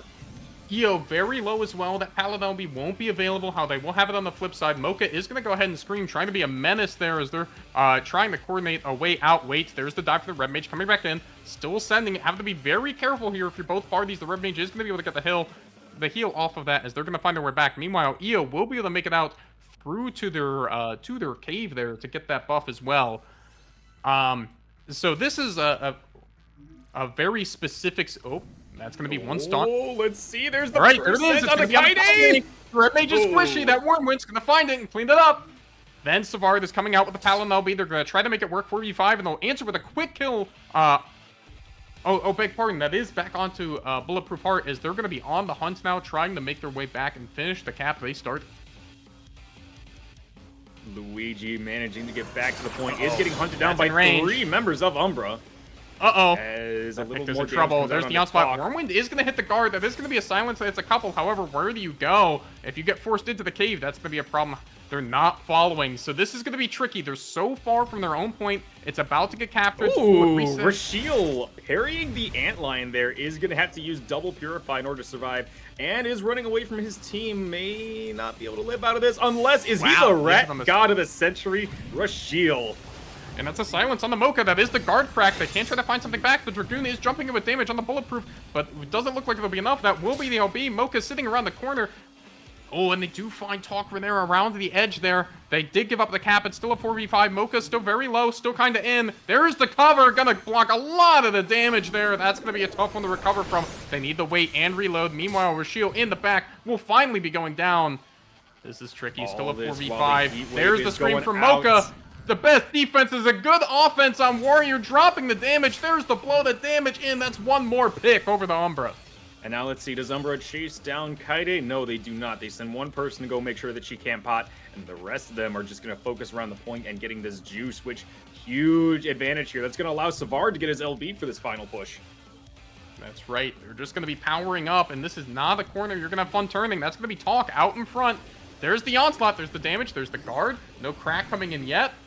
Still so much damage coming in. There it is. Wormwind, jump. They're doing everything. Can they keep her alive? Not quite. Just before the potion. That's a tough loss. Here as we enter overtime, Savard still has LB. The Red Mage is going to go ahead and drop it onto themselves, trying to find something on the Mocha, who's going to be out to the potion already. Should be able to live just fine. Meanwhile, back on point. Man, this is rough. You're going into Exodia against Umbra here. It doesn't look like they're going to pop too much. Maybe waiting for Mocha to come back with Scream as there's Up in the K-Vine air, going be up, careful! coming down! That was the trouble with the single tank comp. Bulletproof took as much of the point as they could, but when they had to leave, that left someone squishier to have to take the damage. That's going to be two down there. The Bard and the Red Mage going to put them in the top spot. However, Bulletproof does have the full health bar, is going to try to stand there in the Salted, silenced, and that's going to be it. Can they get to the point? Oh. No, just barely not. Good try there from Green Age, but that will be the end of the 2 games. Luigi did not get pulled off the point. Actually used a very good time in Purify to make sure that they could jump on there, but just a little too slow on the draw. That's right, and that Dragoon was a menace. Both of those games, putting up some big numbers. The Wormwinds right on time, hitting big cleave too. That's going to make it so hard to get, even with your defenses set up, that's going to make your whole team start to move backwards, and that's how you lose momentum into a warrior that's playing so aggressively. Mm-hmm. Man, I'm always a little jealous when I see that because you are either the strongest person on that field or the weakest if you're playing warrior. But man, did Mocha make that look good. Yes, he did. So good job to them. Able to find a big 2 points there that will doubtlessly help them out in the standings here as we're going to be getting ready for our 4th round game already, which is kind of wild to think about. And it's when you run stuff well, everyone gets to play their games, everyone gets to chill out. We love it here. That's right. Thank that's you for right. The commentary, Walrus Man. I was going to ask her that. What's up with that? Why are you the Walrus Man? Why am I the Walrus Man? So this image has been my Discord profile picture since I joined Discord in what I believe was like 2016. And it was just the image I had on my hard drive. So it's what I uploaded, and it's now just too iconic to change. Does that have anything to do with Faraway James? Not remotely, but, it's here to stay at this point. I feel like if I change it, no one would recognize me. And, with that, I believe we're going to be going to a quick 30-second break before we start round 4. Hell yeah, we'll see you in a second, lads.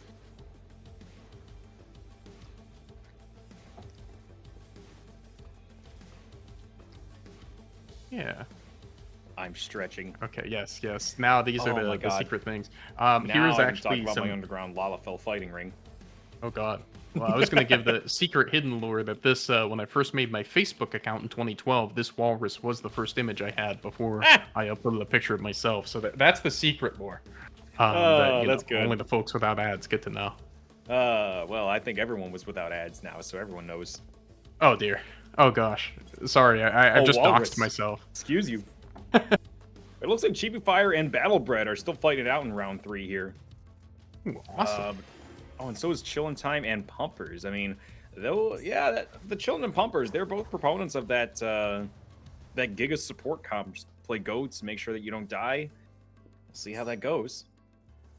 Yeah, and those are going to be some big games that are going to determine that top flight of teams moving on to the 14 bracket. Chillin' Time is sitting on a pretty respectable amount of points now. If they can get that one more win, it will be a big amount of wind in their sails there to try to secure it as we're through round 3 of 5. It is getting close to crunch time. Crunch time? Is it? Are we in a time limit? Is the venue shutting us down? Oh, no, I mean, just to get the points before the bracket, beg pardon. Okay. Maybe the beers were the wrong choice. Hey, no worries at all. That's just playing some games, hanging out with friends on a Saturday sounds like a good day to me. As we're going to go ahead and get looking to our 4th round matchup here in a second, which is going to be Valiance versus Gnosis. Ooh. I would call those classic teams, right? They've been around since before the CCRC 23 started. Yeah, I'd say I mean these two teams definitely do go way back. Of course, Valiance with that with Sir Oswald, my knight, my liege, leading the charge on that paladin as he has been for a long time. Joined, of course, by Rinny and Embersong, Dandelion, Alana Mistranquil, and Norauzia Auburn, who I don't think I've had the pleasure of meeting before, but they're running, I think a comp that we're pretty familiar with. Of course, they're still going to have that Black Mage cooking in the hands of Rinian, but they are running the first Ninja we've seen today, which is notable. Ooh. Yeah, that used to be like a staple of Final Fantasy PvP. But Ninja's kind of fallen off recently, so I'm glad to see them bringing it out here. Yeah, and of course on the other side for Gnosis, we do have DX Aver, Julian Tome, Shannon Laturtle, Fina Lyric, and Lelouch Masamune. And of course, some folks that have been around, for all over the scene. Of course, Tomes has been the hallmark of Gnosis for like a very long time. Probably one of the oldest still competing teams in PvP on the whole. And they're also running with a lot we've seen today, but they are bringing the Summoner, which is a new wrinkle that we haven't seen yet. Summoner's been kind of on the up and up. People are really paying attention to how good its burst potential is, right? You got the Fester, Slipstream, Inferno, some good suck, or what do you call it? Some good cleave potential with the suck from Ifrit. I'm not sure if that's from the first or second half of that combo. Let me check that real quick. I believe it's the second, if I recall correctly. Yeah. Because the first one is the dash, but I also haven't played Summoner in a good minute. But as we're going to be readying up here, going into game number 1, that should be on Clocktown for these two teams, I believe. Ooh, it's a knockback? What? Makes sense. 5 Yalm knockback emanating from the target. What? Why? No, that's got to be wrong, right? It's a drawing, isn't it? Beg pardon? I don't. On second hit, Crimson Cyclone. Yeah, second hit Ifrit is it's a drawing, right? You're asking the wrong person, as I'm not familiar with the past several patches. In fact, I think when I was playing most of my Summoner, it didn't have any movement effect, if I recall correctly. Huh. Well, I'm going to be paying attention a lot to Shannon when they use the Ifrit dash, just to confirm my theory or disprove it. But Old Mountain Buster. Oh, is that what I'm thinking of? Okay. Yeah, that's what it is. That makes sense. I don't know why it was just so ingrained in my mind. I might be thinking of Phlegma. Maybe that's where it's coming from, but regardless, here we go into game number 1, and we're kicking off round 4 in style. This is going to be Valiance and Gnosis facing out on Castle Clocktown. That is I got to give props to Merlin here. He has found some stellar matches to watch here. And honestly, Valiant's coming up strong with the portrait game here. Yes, that they are. It's also worth noting that Valiance right now is sitting on 4 points through 3 rounds, and Gnosis is sitting on 2. So for Gnosis, this is going to be a big money-maker round if they can pull off some wins here. I don't know. You're fighting Fina Lyric, Scion of the 7th Dawn Kryl. I mean, how do you compare to that, man? I mean, that is an illustrious resume. I can't say I've seen my character. Well, actually, my character's done a lot in the MSQ. I'm surprised more people don't know them. They're in like a cutscene. But Kryl's in a good few too. So I think that's a pretty illustrious career. Thought she would have been busy with official business, but instead showing up here, fighting Guard, Break, and Nova. All right, let's get into this, man. I want to see how this works. I want to see how these teams work. Yeah, me too. I'm really interested in this Ninja because that will be a primary source of a stun here if they want it, but they are going to be a pretty juicy target. It's going to be the Bloda onto Oswald. DX Aber is forced to guard in return. DX still taking a lot of damage. Is going to go ahead and get covered by Tomes. We're just going to hop up in. Brinian goes down fat. That was a great blow up there from Umbra, as they're going to currently walk away with the point with Tomes and Shannon currently split off, so they could find a counter pick here. That's a Ninja stun onto Lelouch. He's forced to guard. Classic setup by Gnosis too. Get the Paladin to guard so you can burst whoever you want. Hey, I love to see it. And there's the burst going out onto DX. Julian may not have a cover. They do! Cover guard is going to get DX out of there. That is going to be critical. It is going to be pretty even here as they're going to look for some kind of go around this corner. Alana kind of stepping up. Oswald is going to get the potion off. There's Dandy pushing a bit. Here we go. It's Dandy first. That's a quick guard. It is going to mitigate a lot of damage. There's the guard break. It is the counter send. They are going to get it. Oswald is going in instead. They are going to get toast. Lots of cleave onto the back line. Those squishy. Fina falls. Shannon also running for the hills. Should be able to get this potion and live. However, DX a bit in no man's land. Hunted down by the tank duo. Is it going to be enough? They're standing on the point. Oh, Rinian is going to get flipped. This could be tricky. That Swordman really messing up DX. Not able to keep running on the retreat. That's going to be a big push, and they should get the touch here. Oh, that is unfortunate timing for DX go down too. Like, Valiance is already at the 40% by the time he dies, and they have to wait. Oh, you hate to see it, man. both of these teams are going to be well stocked on LBs when they try to make this push open. Of course, Astra just about has Exodia here in a moment. Let's see, there's the Warrior LB online. Point ticking away. It's Dandy. There's the blow, the really fast guard. Is he going to be able to teleport away? He is. Are they going to keep trying to send it? There's the guard. Do we have any lookers? Oswald currently guarding that in the back. Meanwhile, Norazilla is so low. There's the counter cover. Should be okay. Tomes critically still doesn't have LB. Still getting chopped up by that Black Mage. They're out, but at what cost? They're so far away. Alana's the counter go. Barely kept alive. There's Lelouch finally going down. There's one from Julian Tomes. Is going to go ahead and drop it. Oswald still holding their LB. The Dark Knight is low and out. Alana looks low, still playing on those mats. It's going to be okay so far. That's the guard forced. Are going to be able to find it. DX is there. A little bit of early damage onto that guard. Is it going to be enough? Oh, Oswald so close. Burns the LB for it as well. The classic ghosted LB. You always hate to see it, but man, we're in an even 4-on-4 fight here as Umbra is fighting into this corner, getting it cleaved. Shannon going down. Oswald's pushing the point. Noraliza did such a good job of holding that point, keeping them engaged and drawing in that summoner in the squishy range there around the corner with Assault of the Earth. That's really going to set up what could be a quick win situation here, as it's currently a 3v5 on the point. Oh, and there's Rinian prepping the Flare Star onto Fina, but a little early on the draw, and Julian gets the cover going. There's the guard crack. Not too much they can do. Are going to try to get the Phalanx up. Not going to be enough. Oh, Lelouch also running off. Who's going to hold it? Is it going to be Fina? Is it going to be Shannon? They're both there. Have to watch this cleave. Oh, they're okay so far. Meanwhile, Dandy is already covered. Opting not to pot. Gonna go ahead and try to get that LB rolling. There's one. Have to watch out. So dangerous in these overtime situations, especially with guard break. Oh, and no crack on DX Saber. He's going to be able to survive that snap. Dandy's no longer rolling, but... Not where you want to be as a summoner. This is the last place you want to stay. Phoenix is going to go down. Will pick up the cover. Gnomes eats a lot of damage for it. Oh, he's already down. That's huge. God. Alana, great timing with the guard crack. As soon as Julian came in, just immediately crack that guard. Make sure he can't do anything. Focus the entire team's damage onto him. That's going to secure game 1 for Valiance. That it will. That Dark Knight putting up such a wall on that corner. The Black Mage chopping away. Valiance just well executed overall. And I do love to see plays like that play out, where obviously the team has rehearsed what to do. They're waiting for the Paladin to come in so they can crack it and send it.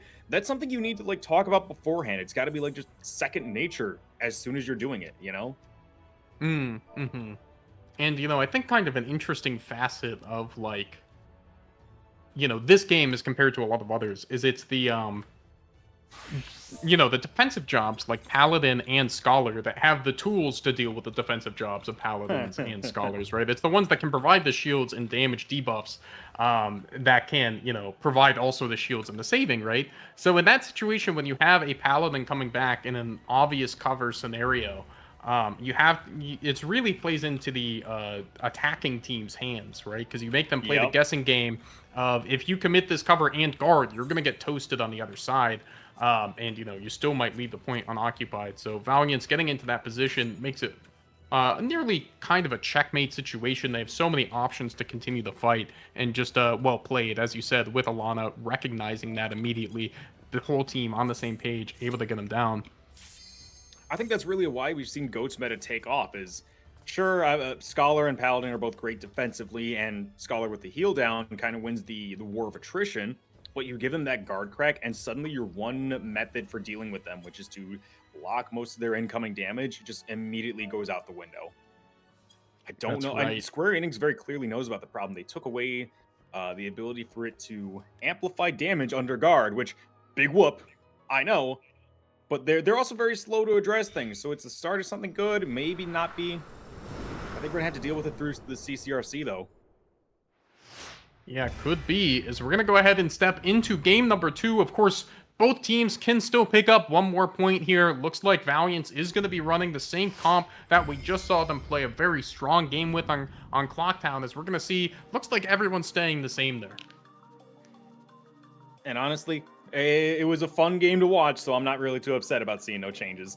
And I was very excited to see Dandelion get a couple snaps in there too. It's, again, I love Ninja. I love watching it play. It's a very versatile class.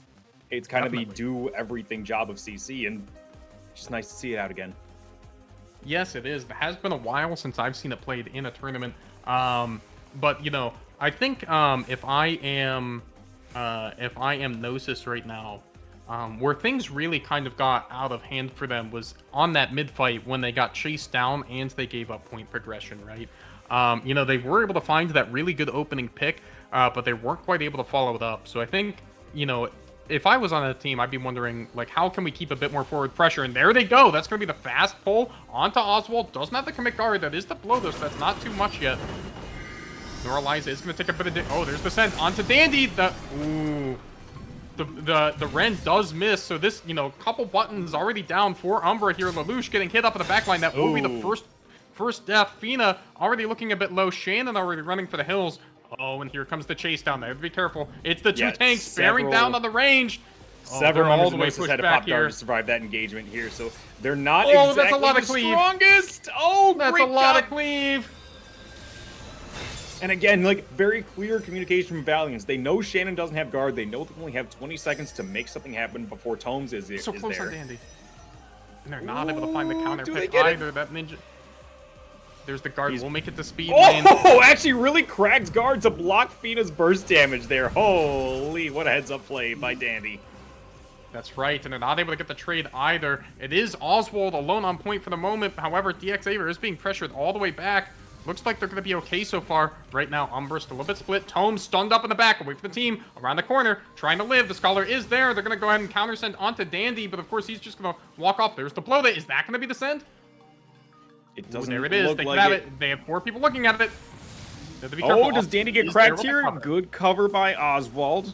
But he might be getting blown up out of guard here. Oh! DX also close. There's the scream trying to come back the other way. Oswald keeping just on the range. DX Aver. Oh, not able to be saved by Tome. So close. The damage just not quite there when they need it. Umbra having to run for the hills here. It might just be a moot point. They're together, yes, but at what cost to the damage? Oswald prowling in the background. There's the guard from the Scholar. Tomes is still there if they need it. Dandy harassing, just pushing people back, keeping those movements going. As they just have 4 now. It's going to be a second before they have 5. What angle are they going to choose to fight? They're about to round this last corner. DX has to go fast, and they have to make it count. Ooh. Let's see. Good job by Dandy not getting pulled too forward, because he is the target right now. A lot of cleave, That's the a lot guard. of CC going They on. have the send to the guard here. Who's it going to be? It's Shannon. Oh. Shannon's going to go down. Oh, Right. Oh. Right Alana's as she gonna pops lead as well. Bahamut, too. Oh, this is going to be a bit tricky. Of course, Nora Eliza still has that LB. Lelouch is getting smoked on point right now. Is covered, but Tomes is eating a lot of damage for the privilege. And the Scholar surely goes down next. Nora Eliza still has that LB. Finally going to go ahead and burn it. It might be too little too late. Fina standing on the point alone. But he Tomes has no also guard. down. That's DX's guard. No one on Umbra has guard right now. It might have to be Shannon getting on point here. It is. Oh, but she's going to get just a little bit knocked off.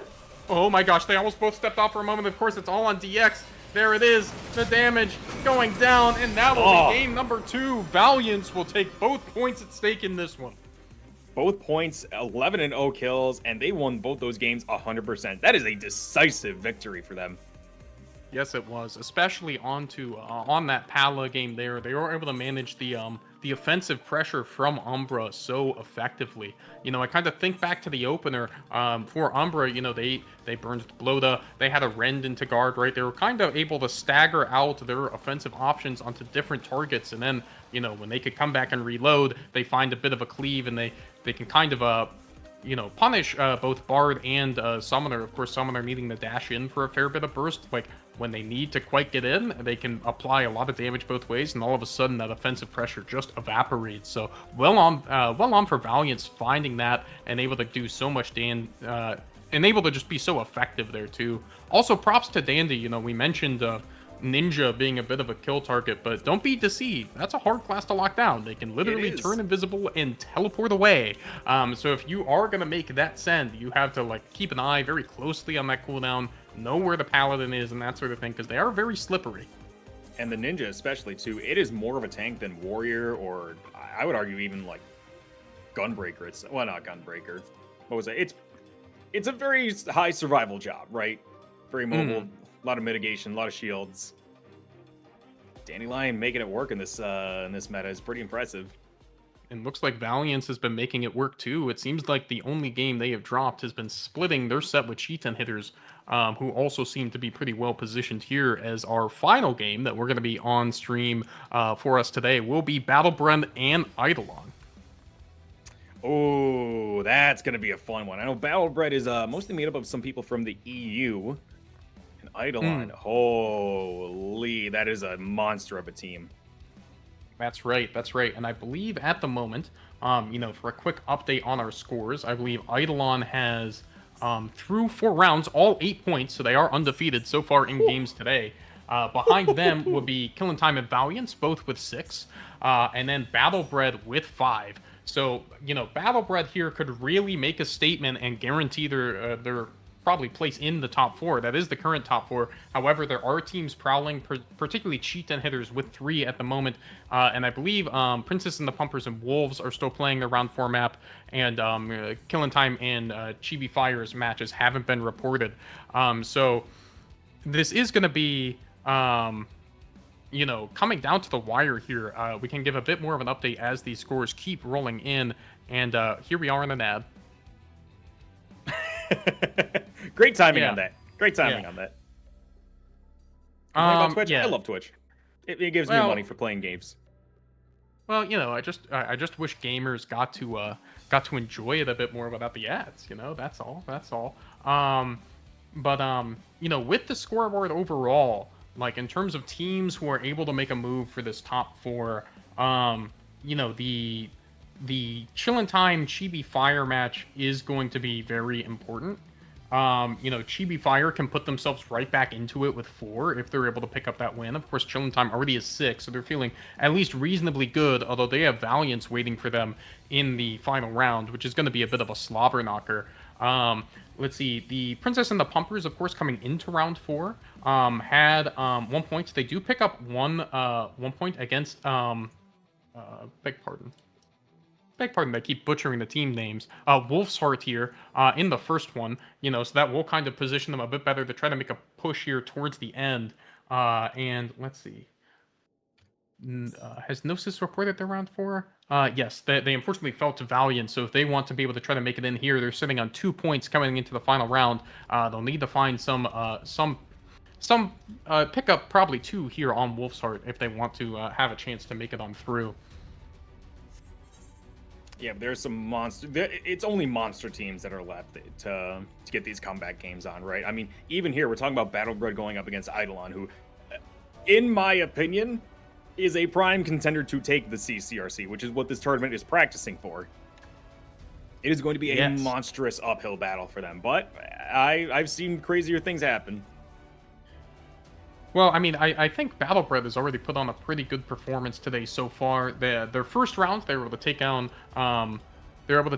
Wolf's Heart here, 2-0. Then they split games with Valiance, who we've seen is also another top contender. They split those games 1-1. They then split their games with Chibi Fire 1-1. And from what we've seen so far, they have 1 game through on, I believe it is Winter Bloom. And they should be reporting that second match in a moment. So, if they pick up 1 more, they'll be sitting on 6 points, playing into the current undefeated leader, which could be pretty safe. However, if they do drop a game, all of a sudden things could get a bit more shifty in terms of what they need to do to get across the line. Yeah. And I mean, at this point, I would just be playing the game like as hard as I could, just so I could play more of the game. Because we were talking about this. This is a practice tournament. This is for pride and money. This is not for the vibes. This is for glory. Okay?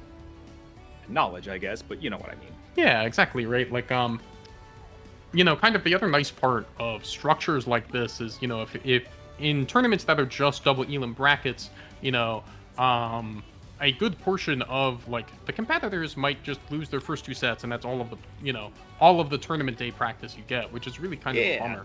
And a format like this, you're guaranteed to have like a wealth of odds to go back and review, which can be really helpful. So, at least as a competitor, these formats can be pretty fun, specifically because you're going to get a much broader sample size to go look back on afterwards with different comps and what other people are running.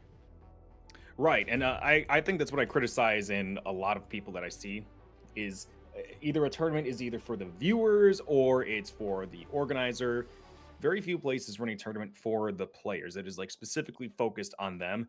And that's what I can always trust Rising Stars, Merlin, Goemon, everyone to do is they take care of the scene that they care about. You know, it's their passion. It's what Yeah, they're here for.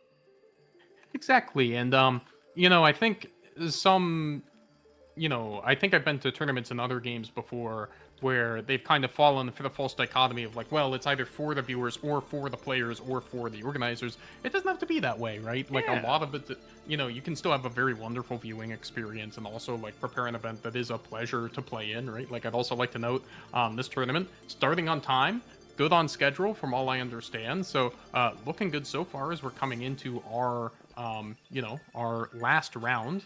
And I think, even from a tournament structure perspective, like each of these rounds are 2 games each, right? So we don't have any triple overtime banger sets that could cause things to be drawn on a little bit more than Right. what might expect.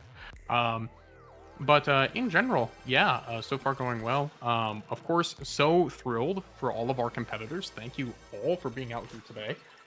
Again, we were talking about how much practice goes into all of this, and it is a lot.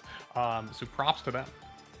I've always likened it to like going to the gym, where you're obviously these tournaments these are your actual like scrim days with other teams. If you're like trying to play football or something, these are practices against like other colleges, other high schools, whatever. But then like solo queue is going to the gym. All in all, you need to just keep doing it. There is no single day that's going to make you like ready for the CCRC.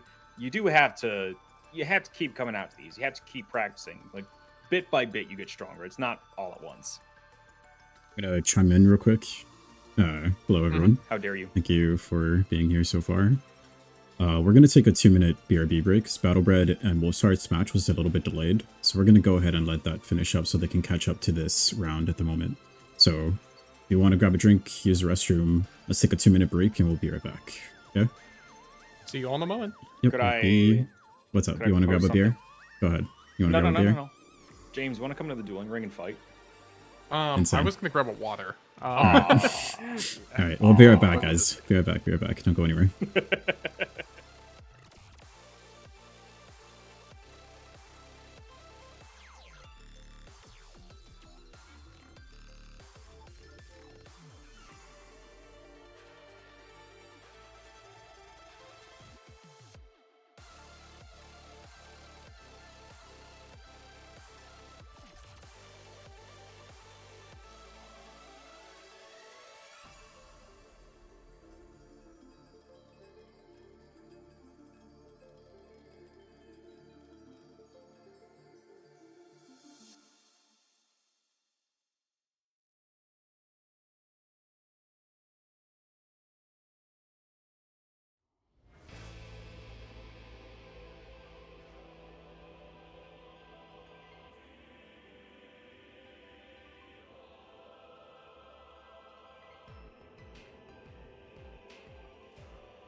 Hello everyone, thank you for your patience. Battlebred is back and ready to go. I'm gonna go ahead and introduce you guys. Here we are with Mr. James and Gitson Hello. Brand. Take it away, guys. It's funny. My name is James, so Your you name's said James? here's Mr. James. Oh my God. I was like, which one? You talking to him? You talking to me? What are we doing here, boss? Well, actually, if I have to leak some information that might really discredit myself in the PvP community, my name in real life is not James. I hate to say it. I hope you all can forgive me for this deception. But thankfully, I'm just kind of glad to have avoided the horror that could have been a duel with Gidson. So I'm really just already thankful for my life in that regard. As we're going to go ahead and get set here for our final round, which should be pretty decisive here. So it looks like 3 teams have already secured their spot in the top 4. That will be Eidolon, Killing Time, and Battlebred, I believe. I believe Valiance is still one of the teams that is fighting for it. As I think, I believe it is... Who is it? There's one other team they're in competition for. Is that right, Merlin? Oh, I see. Man, that's kind of an exciting way to run a tournament, though. Is like nothing is like decided by the final round. Like up until this point, every set has mattered. Every fight matters, and you should always give it your 100%, man. Because, And that's right. As we get I'm into sad that I missed out on this tournament, man. As here we go, round number 5. That is Eidolon here on the Astra side, and Umbra. It is Battlebred, as we're seeing that Ninja make a second appearance today in the hands of Tiny Sausage. As we're getting set, these are 2 teams that are bound for this for the top 4, I do believe. So this is going to be a preview of things to come. 2 of the strongest teams, still in the bracket. Of course, Eidolon, as you said, they are rocking Sparrowhawk on that Dragoon, so a lot's going to be down to actually, they're kind of running a comp that is more quote-unquote standard, right? They're not bringing that Scholar. They have the White Mage in Naya ready. The Warrior is going to be the main tank there. This is a comp that wouldn't have looked out of place, 3 years ago, frankly. It's old standard, my beloved. CC should have never changed from this. That's right. However, they are going into kind of a bit more of what we've seen today through also an incredible Dark Knight, who I believe made their first appearance, and I think it was one of the rookie Rumbles. As here we go, they're going to take a lot of space, of course, initially. They have the 2 tanks. It's gonna be Liliana that's gonna get floated in. That's a lot of damage on the Fallen Dreams and Neo. However, goodbye for Wasu. Guess what? They have damage. 2 spares. They're coming in. Visto doing a bit of hopping onto Sosig a little bit. They are kind of forward. They might have the teleport out. Neo still in front, starting to get pretty low. Doesn't have too many people on that spin, so it doesn't heal all that much as things are gonna back off. So that was 1 kill from Astra, but they burned a lot of defenses in the process, and the crystal's gonna stay where it is. So ultimately, that's not gonna change the game too much. I do love watching how Eidolon plays. They're very disciplined. They don't push up too much. They're all on the same page. And, I mean, they have to be. They've been playing together for at least 5 years. There's a send onto Neo. No mitigation, no support. He's going to go down. That's right. They're trying to get the counter sent back on. Oh, there's the laser. Looks like they're trying to get that Warrior, who should be okay. Got that guard off. They're going to be fine. Meanwhile, Fallen Dreams gets stunned up in the back. Is going to be able to make it to that potion. They're all running for the hills here. That's a lot of point pressure now for Umbra. Yeah, and he almost ran out of material there, or mitigation there, but just barely enough to get back and get the pot. And that is going to be... I'm surprised how much Battlebred has leveled up here, man, because I know 3 of their members are coming from EU. Most of them have only started playing LP this year, and already they're making the best team in NA fight on the back foot here. Wait, As Fallen Dreams get screamed. Can they get there? Oh, taken low. They're not going to get the potion. That was a huge guard, by the way, to block the Wormwind at the fight's outset. Oh, and Vistel not getting the snap on a throw. How? Oh, that's so troubling. Meanwhile, Fallen Dreams is going to go down onto that bar. Oh, they're still not down. So close. One more hit. The Nigger will do it. Not quite going to hit a bomb for it. However, they are going to lose 60% in the meantime. That might be a worthy sacrifice. Say not they get the White Mage actually able too. to block the bomb damage there. Gets their guard off a little bit too late as Valazak gets bombed. That's right. They were able to secure the White Mage LB, which, you know, can come up very quick with that Bard LB too, but they're also a little bit slow getting to this point. They're getting the respawns now. They can probably fight before they touch 50, which is a big advantage for Umbra. There's the Bard LB coming out. That should accelerate this laser. Meanwhile, Throsout coming in, loaded back. There's the guard. They did get that jump off, however, they're not going to be able to use that as the kill target. Here goes Neo. Throsout goes down with an LB. Huge razor out of Naya. Just the confidence to send a Dark Knight with LB, knowing that you have that burst. Oh, it's beautiful. And Say maybe going down here too. Sparrow not sending them. They're going to turn onto Valhazak. Excellent discipline, not going too greedy for the chase. That's right. It's feeling like Endwalker again when the burst puts the fear of God in you. Here we go. That's a stun on the sausage. It's going to go ahead and be half MP. That's a lot of damage. Oh, and the screen, and they know. Oh, there it is. Oh, there's the teleport to get him anyway. Great job from Neo securing that. Meanwhile, Naya alone on the point, now staring down. And Vistel still rolling that LB. Gets to Liliana with no guard. All right, they're not going to go for Lily next. They may be going for Thros out here. No guard, no nothing. Great burst. Forces out the LB finally. That's right. Trying to stabilize just long enough for the team to come back and try to find a pick. Only 4 more seconds. They're not quite going to have the Scholar here, but they have to turn and burn now when they can get a pick. There's the laser. Meanwhile, Tiny Sausage also eats a ton of clean. That's 2. Goodbye. That's going to be a lot of damage. They also great job by Naya clipping 2 people of Battlebred with that LB. Gives them the 54% lead. And that's going to be huge. Oh, 5 on 2. They also scream just to try to hold the point a bit longer. Meanwhile, they fire back. Tess Aliapo not going to be long for this world, especially with all that damage on them, are going to be going down. And Lily, yeah, may as well stall the point there, but, oh, that is rough looking, man. Oh my god! Great snap! Liliana's going to live too. That's the guard. So much damage. The summoner, Bahamut, final hit is going to do it. That rend from them is going to let them get to there. Fallen Dreams also going down the background. This might be the opening that Battlebred needs, as they're going to try to convert Fallen Dreams into 1 more pick here. Still trying to run, not hopping on the point. 1,000 health and you get away. No way. There's the Wormwood throws on the Fallen. Oh, and so sick. Not able to steal the pot as they had full so exploded back. Do they have TP? Okay. They're going to get okay, that will be the guard, though, which is notable. Well, that was kind of critical. I mean, look at the LBs they have to fight into now. Getting 1 pick with White a really Mage, Laser, and Goon, and Warrior. That's an early guard. This could be a big laser right at a guard here on the Throsout. Yes, it will. There it is. Right down the middle. Go down immediately. Vistel, meanwhile. They stepped off the point. And you know what? Yeah, getting the Dark Knight there is critical because you know they're the one who's going to be pushing the point. You take out that pillar, you disrupt Battlebred's communication so much. They're scrambling to get on the point. Oh, I love watching Eidolon play.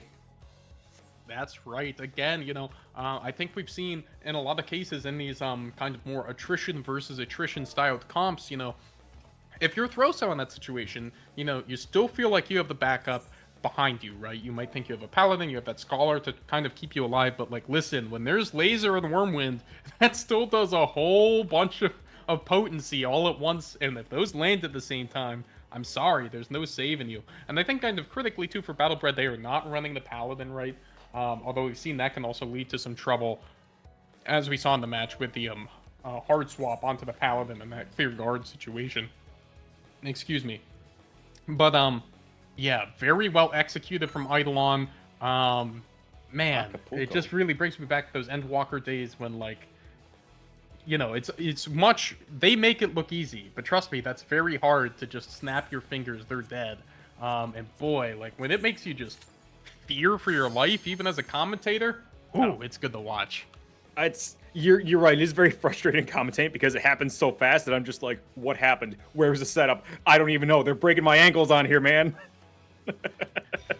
Yeah, but I was a little confused with Merlin calling this Acapulco. I don't know if that's a joke. Do you get that? Because I have no idea what that means. Well, I mean, that's just more of like a beach resort kind of, you know, tropical area. And of course, here we are on Bayside, the newest of our maps here, as we're going to be going for game number 2. Of course, you know, this is Eidolon's last game to try to hold the unbeaten streak alive. I think the only other team who is also unbeaten right now is Killing Time, who's currently playing Valiance in a similar 8v6 kind of matchup to what we're watching right now. That's let's got to see be if a they can do banger it. of a game. I think it was a very smart decision not to show that because we're going to see those two fight in the finals, and that's going to be a slobber knocker. I mean, it could really be a banger as we're getting ready here. 15 seconds to go. I think Battlebred, kind of in the face of this insane burst, there are places where it can get out of sorts. Of course, they have the bigger bodies in front. And a lot of that engine is Sparrowhawk on the Dragoon. Whirlwind's such an incredible button, especially if you can get on them. And we'll see. All right, here they come. They're all in the middle. Sparrow already moving to the outside. That's so much damage on Liliana. Meanwhile, Neo takes a ton in return. Oh, a lot in return, yeah, but he does get the guard cracked and has Payon and White Mage protect, in fact. That's 33% mitigation on that warrior is very, very welcome. And just like that, everybody splashes buttons, and we're back to a bit of a neutral here. Oh, Vistel gonna get stunned up. We'll go ahead and Purify. With no guard, does get a good block off there. Well, they block the Whirlwind too. That could be big. They're aiming for that warrior. They want him pretty bad. He had a pretty good setup. We'll be able to get that Dark Knight shield and walk away. However, they gotta throw this damage back. Rosau in the middle on the Salted Earth, taking some damage. That's the guard. Wait, did they get him? Yes, but he's gone so deep. He's tanking the world right now. It's a 4v5. We'll go down to return. However, that is going to be a big rend. Is going to shield that. Fallen Dreams in trouble. Trying to come back. Oh, wait, Val's going to go down and return. That's big. A 4v4. Fallen Dreams barely going to snake their way out. He is going to go ahead and live. The Ninja is behind them, but for how long? Meanwhile, Liliana's going to go down, and that point is just slowly resetting. Yeah, they really committed too hard onto Fallen Dreams there. You saw the guard crack out there. You saw the warrior go in with Rend. It was a little too out of position. You got to just choose a new target and go for it, right? If you're going to be playing this burst comp. All right. Here we go. They do have good buttons here. They have the Scholar LB and Ninja Tiny LB. Sosig getting a little blast arrow just for fun. Meanwhile, the Apex Scream arrow. Dragoon combo is up. Here Yeah, it is. let's see how Scholar they LB, use pretty it. soon. And What do honestly, they I want? like Eidolon. They don't need to engage. They just need to wait. Oh, it's the blow. As there we go. Onto Naya. Is she going to get snapped for it? Not yet. Great awareness by Naya. Just getting the hell out of dodge. Wow, and Liliana's still chased all the way down. Oh, they get the potion, so they're going to make it long and painful to take that kill. Meanwhile, Tessa Liapo is going to be the swap, taking a lot of damage. Meanwhile, oh, there's the laser out to throws out. Does have LB, so should be okay so far. Not able to get a coordinated response up. Sosig taking a good bit of damage. Oh, yeah, they are. That's going to be enough to kill him. And I do like, you saw Sosig kind of playing a little too far forward there, believing they were safe and hidden. But with that LB, that puts a huge target on the Ninja's back.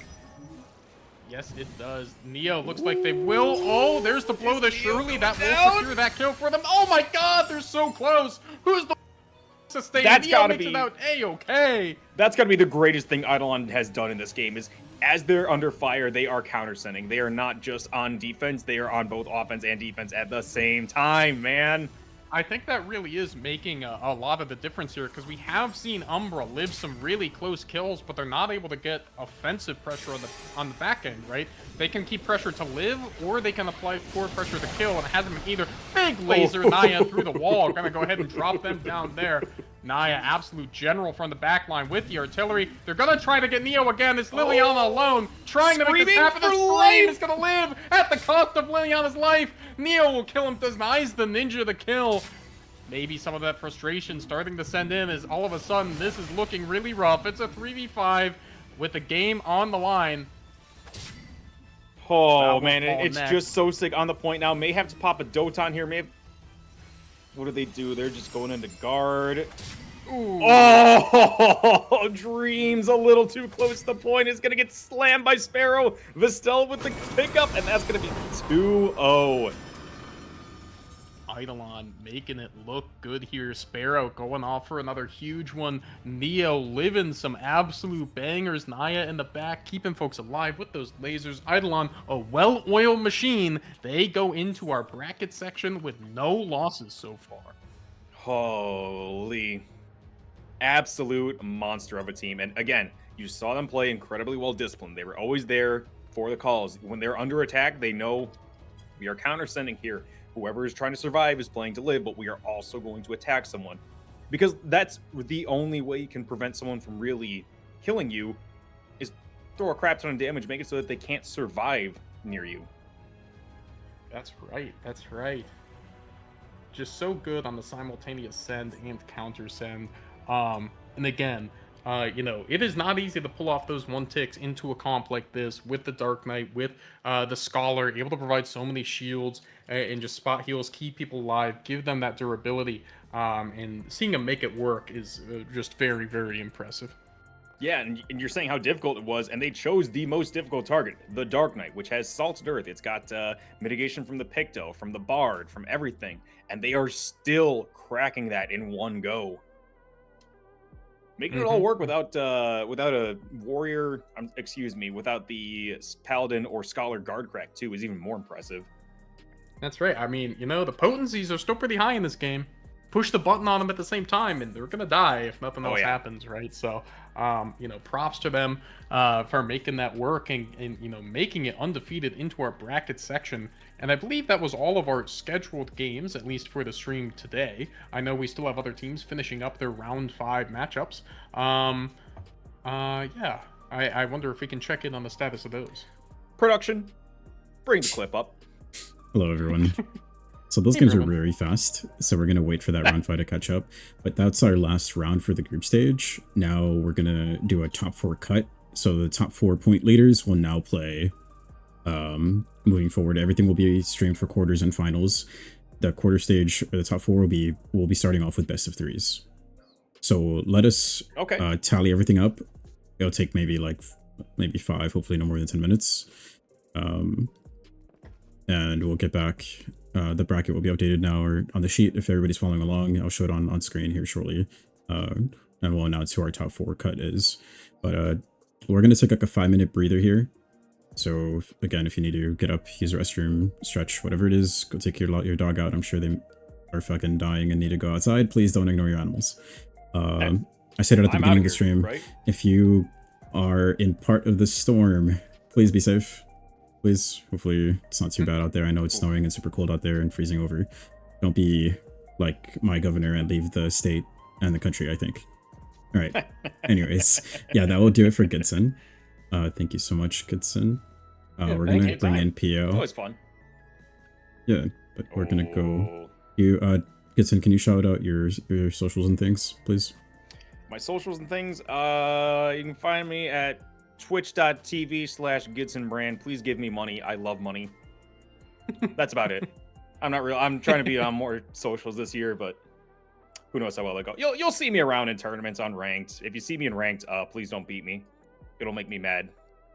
Other than that, on collusion. Good luck with the rest of the tournament tonight, guys. Sounds good. Thank you for joining us, Gidson. Always a pleasure chatting with you. Yeah. All right, don't go anywhere, guys. Be right back.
a choice. Never let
All right.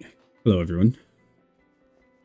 The games have been extremely interesting and fun to watch so far. I want to thank all the teams again for participating today. Our top 4 is locked in. There is one more round still occurring in the background, but it is irrelevant for the standings. So for the sake of time, and again, this tournament is built for time, I feel we're very on pace, so that's super awesome. We're going to have 3 more matchups, so now we're in quarters. The top 4 teams will continue from the previous 10, and we're going to be doing best of 3 from now on. The grand finals is going to be best of 3 or best of 5. I'm going to give the captains the option to agree to what they want for that. If they're tired, I understand. They could be handling the storm stuff or whatever it is. We're going to give them the option. If they can't decide, I'll decide for them. We'll figure it out. But without further ado, the first place team was Eidolon. They'll be fighting against the third place team, Valiance. And on the other side after this, you'll be watching Quillen Time, who got second place, versus Battlebred, who is our fourth place team today. Without further ado, let me introduce you guys to the commentators. Replacing Gitson is, unfortunately, and I apologize ahead, it is Pio Pio. Let's go ahead and jump in VC with them. Hello. Alright. Take it away, you guys. You are live.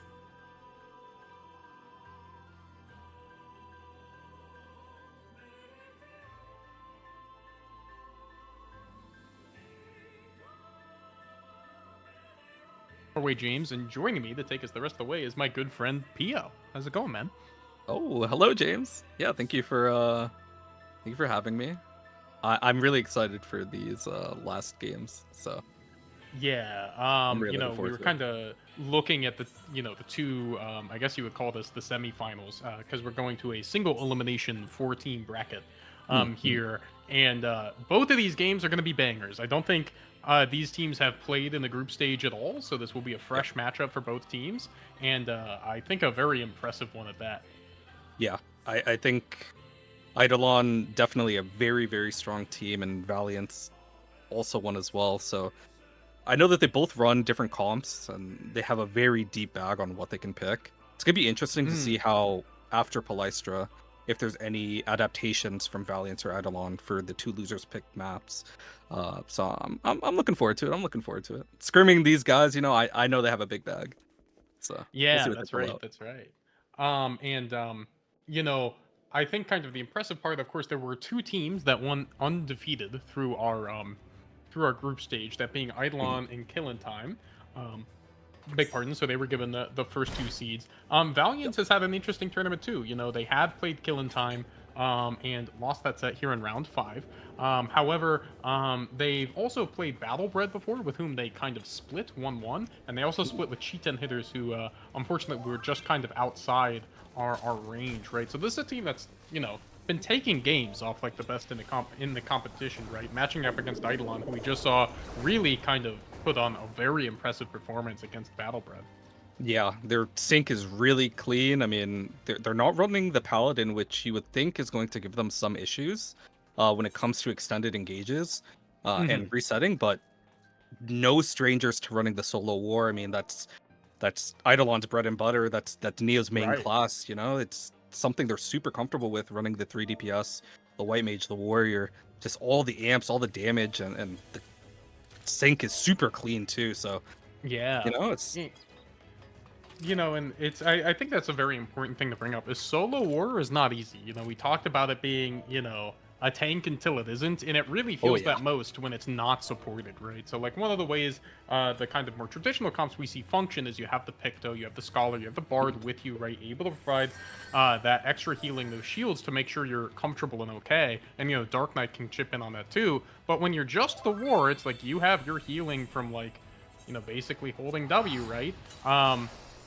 But you know, you're kind of on your own. Of course, you know, Naya's been crucial on that White Mage and help making those saves happen. But it's a dangerous way to go. And I think your other point about resetting too is really pertinent, right? When you have bigger bodies, you know, and you go down a member, sometimes even 2, you can still pressure the point and, you know, cycle for respawns a lot easier. You know, when you only have 1 tank, right, and if you kind of lose that front line, things get ugly. But on the flip side, when you have 3 DPS, if you have like 2 or 3 of them, you can still cook somebody instantly, right? And try to level that score. So they're doing a very good job of managing that. Yeah. Thank you, Merlin. We're going to Fanfrit. I'm on my way, bro. I'm almost Oh, there. we're going to Fanfrit? Yeah. Oh, I assume Leviathan was full. That's my assumption. I see. Shoot, man, I forgot my train of thought. But yeah, no, I agree with everything you just said. I think that's one thing that's very good for Valiant. Running the Paladin, running the War. They have options of running the Dark as well. With the double DPS, it just makes it a lot easier. Like you were saying, 2 cycle. So it's gonna be interesting to see the interactions between the 2 comps, and it can go anyone's way. Oh, definitely. I think Eidolon is definitely strong, and so is Valiant. So it'll be a good matchup. Yeah, I'm kind of interested because if I remember correctly, it was it Battlebred who was running the Summoner into this comp? But here instead we see the Black Mage, and that's a job that can stay more comfortably at range, right? Has more movement options to stay kind of far away, and of course that critical engagement range of the Wormwind with relation to the Dragoon is going to be fundamental to their success, right? Yep. So I think that will be a little bit more flexible and also still provide just as many damaging options. Also this can be a composition, right, that you can push an advantage state when they're kind of, they lose some of that front line, and I think Black Mage will have more options to get in and out. They can also slow with their ice cast, right? We could watch them, there is a snowball opportunity here as we're going to get into game number 1 of our best of 3 semi-final set, Eidolon versus Valiance. Yeah, and it's going to be super important, again, like you said, the Black Mage just getting the timing on the lethargy to just stop the burst from being as powerful as it is by nature, right? Goon, Ninja, Bard, we're talking about the Warrior with the amps. There's a lot of damage coming out from this comp, so it's really important for Rinian, especially in the openers and the fresh engages, to make sure that they're getting the lethargy on at least someone that's going to be pumping. So yeah, it's gonna be a good one.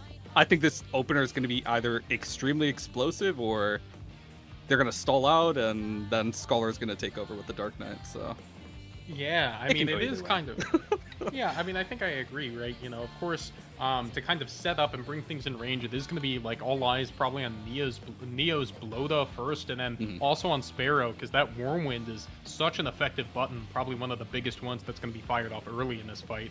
As we see the Payon come off, of course, Eidolon is going to... Oh, there it is. They're going to look at Dandy first originally. It's not too scary yet. He still has his teleport yet. So there's the Onslaught. So they are showing that a bit. There it is. It's going to be Oswald first. He does guard the Wormwind. That's still a lot of damage. Is he going to be able to go down? Looks like he's kept alive as they're going to be firing back onto Neo. They get Fallen Dreams. Beg pardon. They find that good pick. They keep him alive too. This is the snowball possibility we talked about. Sparrow is going to be forced to backflip away. How far are they going to be able to chase? Yeah, and it's really important to find that first kill. I mean, Neo getting pressured out of the fight, and they instantly swap once they see Neo just go around the corner straight onto Fallen Dreams, and they're going to get the 50 touch. Dandy pulling a Mudra, Scholar Shield spreading out here, so Eidolon really likes to take these fights really slow, and here's the start of it. Bepsi taking so much damage, goes into guard, still dying through it too. Woo. Yeah, that was impressive. Just a sliver slow on that as Neo. Again, that Solo War taking so much damage, but living just fine as they're not able to find a return kill quite yet. They are spreading a little bit of damage equally. They should have something to take. Oh no, Rainy is up in the middle there. That's going to be a big problem. The cover! Oswald, the goat, barely going to make it. Oh my god. But Oswald is going to go down. Yeah, no, that is huge. To find the silence into the stun onto Oswald straight out of the cover, and now Neo has the scream that he can just strip anyone on point and just try to push this advantage, try to get the 50 touch next. Well, he doesn't have a lot left. That Dragoon is going to go ahead and fall down. Neo lives with the scream too. Very impressive. I think that was very telling from Eidolon, right? In that, Valiance is playing as a comp. Oh gosh, wait. Did they find the Scholar out of position? They do force that. Neo is going to get pushed off here. Not quite going to die. We'll have to get that pot, and we'll be forced to potion here in a moment. So they won't quite be able to make it back to the point. That's good presence from Eidolon, who, you know, they're the ones who expect to be able to win the long engagements here, but Eidolon made such a good push on their side. Oh, here we go. It's Oswald again. He will force that LB quickly. Yeah, and it's really important, these 2-minute spikes, having the Paladin, having the Dark Knight, Sparrowhawk going down in the back, and it's really important that you live through those. But Yes, it's okay for now, you know, they can let him touch the 50 and try to regroup as 5. But they are getting ran down. Fallen Dreams gets caught out with the ice, Mage, Freeze, They get whatever. the pot. Oh man. There's the Rend. Yeah, no, they're just staying on him here. Purify. Oh man, yeah, and that's the get issue him. with not having a Paladin too, is, I mean, there's no cover for situations like that. You just get ran down and out of guard. If they have that tempo, you're just gonna fall over and die. And Exactly. Valiance, yeah, breaking the point here. I do want to call out, Oswald has been electric with his defensive play. In the opener, he was picked first, and he hit a good guard to guard the Wormwind that let him barely live. Oh, there's the Scream, and they're already out. Wait, they kind of look for Sparrow in the back. Neo's a little bit deep, is going to have to guard up. He does guard the Wormwind. Very good job by Dandelion, beg pardon, making that happen.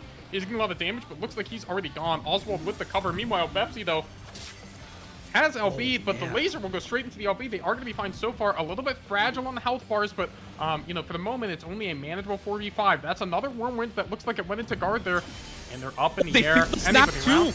and Dandy gets punished for it. Ooh, that is really rough. It looks like they were trying to get a pick on the Sparrowhawk there, or actually just anyone, and getting animation locked just gets insta sent. Alana going into guard on point and just able to float out. Oh, that's still so much damage. Oh, it's so much. It's not And going to they be are enough, going though. to be safe. Yeah, they are going to be really safe. But wow, Rinian on point, gonna get taken down over here. So fight, yeah, it looks like they're gonna retreat. Valiant's making a better choice here. They have the Paladin LB for the next fight. Dandy is taking a little bit of pressure, but he should be Purify. fine. You Yeah. know, one pot will fix that right up. And, you know, they're still going to be in a position to fight before 50 touch if they want it. Ooh, Alana's going to step up on the Vistel. Oswald gets pulled in. Oh, he's not scared. No guard. There's the Scream. There we go. Gets the LB off. Well done. Still playing with that stellar defensive play. They can send back. Who do they want? Oh, Neo's in. Who is it? That's a lot of cleave. Is it going to be Vistel? Looks... Oh, Fallen Dreams also in guard. This is a weird position for everyone to laser. Oh my Hit 3. Oh, boy, no one's down yet, but it's touchy. Yeah, it's so important to find the conversions to kills here, but Alana nothing gets- going down. Alana got polyed. he covered There's you. the guard from Sir Oswald. Oh, that's a little bit. Oh, where's he coming down? Oh, Oswald takes Oh a my ton. God. Take it to the potion. Yeah, that's Uh-oh. huge. That's a huge find, but Bepsi's gonna have Oh, LB and there's coming up Dandy. soon. Yeah, That's Dandy the also Wormwind. going There's down. no help anymore. Oh, this is really rough. They just need to make sure that Bepsi makes it over to the point, tries to cycle off. Radiant going into Right. guard is in ice, but probably going to be sent out. Ooh, good manipulation out towards Alana. The Scholar will be coming out, and they can let this point Right. break and fight right after this. This That's is okay. right. Alana's stepping up. They're playing the other corner. Alana's that fast guard. Dragoon's in life. Watch out. Oswald back on the point. Bepsi's gonna make it. Eats a couple stuns. Oh my god. Oh, Bepsi. they go down with the UV. Oh god, that's a disaster. Sir Oswald running for the hills. He's so low. The laser's gonna take him. Huge from Eidolon. It's a 3v5. They found the buttons. Alana, the last hope on the point. Here comes Rinian trying to solve it. However, it might just be a matter of time. There's the screen. Dandy misses it. He will drop the snap on the Naya. Not quite there, as it's just him against the world. Oh man, what a fight for Eidolon to pick up that game. Yeah, that was really, really, really good awareness of just pressuring the Paladin, and I think Bepsi just gets caught on the back foot, not expecting that much damage to come out, maybe thinking that the scent was already out, but man, that was a really clean sync to secure that Dark Knight, just making sure that the LB does not come out, because if that LB comes out, I mean, you stall out the fight and you flips the live game. forever. Yeah. Yeah, exactly. An incredibly clutch find, a decisive send.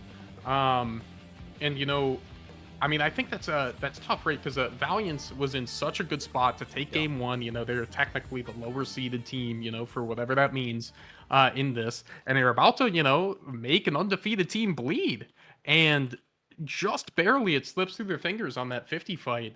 But you know, they weren't far off. They had some very good, like, you know, something I'm very impressed with so far is how they played around Sparrowhawk, in that You know, in comparison to you know, some other games we watched Eidolon play, where he's getting a lot of Wormwinds that are hitting from distance for a lot of damage, and that can really just sink a lot of ships. But you know, I think Oswald was picked up as first target 3 times. Now, 2 of them he had OB, so that was the plan.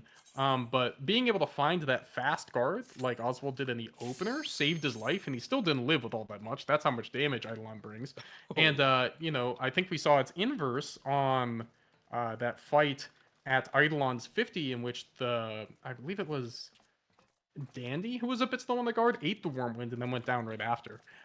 So like that's kind of like the timing intricacies that we're seeing being deciding factors here.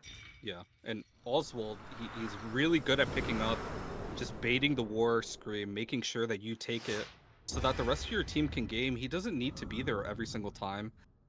So he baits it, he runs away, comes back later at a eventual time, and they restabilize, or they can just completely pull back. And you know, when you're in an advantage like that, it's okay to let the crystal come back, you know, 20, That's 30%, right. and just fight again. Because once the scream is out and there's no damage, well, you know, nothing really was accomplished with that 90-second OV from the warrior, and you can just play That's to right. your advantage. Time only benefits the 2-minute power spikes from War Dark, so Yeah. or Pally Dark. And you know, when you have that kind of beefiness up front and you can contest the crystal at so many points, right? Like Valiant, to win that game, Eidolon had to win 3 straight fights, right? One at mid, one at the 50, and then one after the 50 to like take the game, like in a row.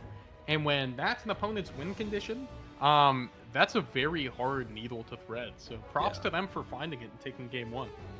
Yeah, I do not envy being in that position, but looks like Valiant has chosen C9 as the map, so here we are, getting into the opener. It looks like it's going to be a little bit faster from Eidolon. Pulling in Betsy. Put on Betsy is okay, but looks like they swap into Oswald, immediately meeting the guard. Really, really good read there. And the counter set on a Sparrowhawk. Sparrow has a lot of damage. The guard is out. Broken down. Good stuff. Oswald not falling for the trick. Identifies quick. Still ate the Wormwind, but weren't able to get it off enough. And here they are rolling. Yep. Fool me once, shame on me. Fool me twice, shame on me. He meets those guards every time now. Yeah. I know like, that we've been trying to do that, and nah, dude, he guards everything. He guards everything. Nah, Oswald's crazy. Oh man. You know, Eidolon, I think, okay, there's Neo. It's going to be the blood on the Dandy. Still on the... Oh, they send the... It's Oswald again. He blocks the Rend. He did eat the other button from the Warrior for the Bone. Oh, Laser's going to hit too. Yeah, it looks like they're swapping on a Betsy too. Oh, but they actually live this. Yeah, they do. Wind's coming. There's the pot. And instead, Vestel goes down. Yeah, no, this is really rough. We have a lot of people going into the air. Neo and Sparrow both getting feathers, and looks like Valiance is just opting to play the corner, let them walk in. Get a little bit of a reset here. Bepsi's still getting a bit harassed, so it is... They are a little bit short man, so they are going to have to fall back. Wait, here's a big Dragoon OB. It's going to find 2. Will it actually find the kill? It was a little bit solo. And there's the healing. That's how fine the margin is. That's a snap on the Sparrow. If you don't get them in 1 tick, they will have their HP bar back in like 2 seconds. Oh, and now they're going to find Fallen Dreams here. Not too much. There's going to be a scream. Gonna go ahead and try to cover them to get out. Yeah, they do find Rennie, but at what cost? This is a really rough position to be in. Oh, Oswald goes down with the Paladin OB. Actually, this changes everything. Hey, never mind. They immediately take that back. Betsy pops the LB and the White Mage LB going into that as well. But, you know, Vestel can still possibly go down here. Yeah, okay. Betsy does get a pretty good cleave to get the HP back. Dandy eating some damage on the backline, too. They are going to be forced into a bit of a run here. They're going to let them go. Looks like Alana will be. That's kind of it. They are going to try to make it out, but this could be a tricky save. Wait, Radiant on point alone took the speed lane, standing there. So Alana's going to go down. I assume this is actually really huge, though, because this means Oswald can make his way back. He can cover and just hollowed right out of this. The Bardo B from Fallen Dreams. The send is going to be onto Radiant, but Oswald, the protector, he's here. Yeah, no, now the fight just stalls out. This is really, really rough from Eidolon. This is a really difficult position to be in. Yeah, it is. They're going to try to make something work on the Rinian. They get the laser from downtown. Great pick. They're going to re-engage onto Dandy, too. He's going to go down. So this will likely be, I mean, yes, this will be our first retreat we see from Valiance all game. And look at how much they made it cost, too. But great picks from Eidolon to make it happen. Yeah, and not using a whole lot of LBs to kind of accomplish this, which is actually really massive. I mean, Vestel, Sparrow, Naya, Neo, all going to have their LBs, and these are game-changing LBs with the War Scream, the White Mage LB. The Drag's going to go into the air, and you can look for a link on the second and third kill. So it's going to be really rough to fight into this. I think Valiance just really needs to play this slow and not play into Eidolon. And Vestel goes into guard early. And you have to play this corner, because if you step too far up, you're just going to need a laser. There it is. It's going to be on Rinian. Rend, damage. Aether's just out. Oh, lives it. That's so big. Yeah, no, Radiant was just baiting and ice, just trying to get something, and Oswald covers that. We're going to have Followed and the Dark LB soon. Bepsi getting sent before the LB comes up, and is going to go down. Vestel taking some damage in return. Gets stunned, but oh my god, it's so much damage. The Link comes out, and Oswald gets sent in return as well. LB. Dandy's gone as well. Oh my gosh, great finds from Eidolon. Those were the two they need to find, the Paladin and the Dark Knight just before their LBs. And it's so difficult going from support to support back to back, and they make it happen with the damage profile that they have. That's absolutely massive, and they're going to get the 50 break from this too. So Valiance has got to do something here. They do have their two stalling LBs, which is the big parts. They don't get to play that big corner anymore. However, they can make these fights last forever if they want to. They have to make sure the LBs are in time where they need them, though. That's already a guard from Bepsi.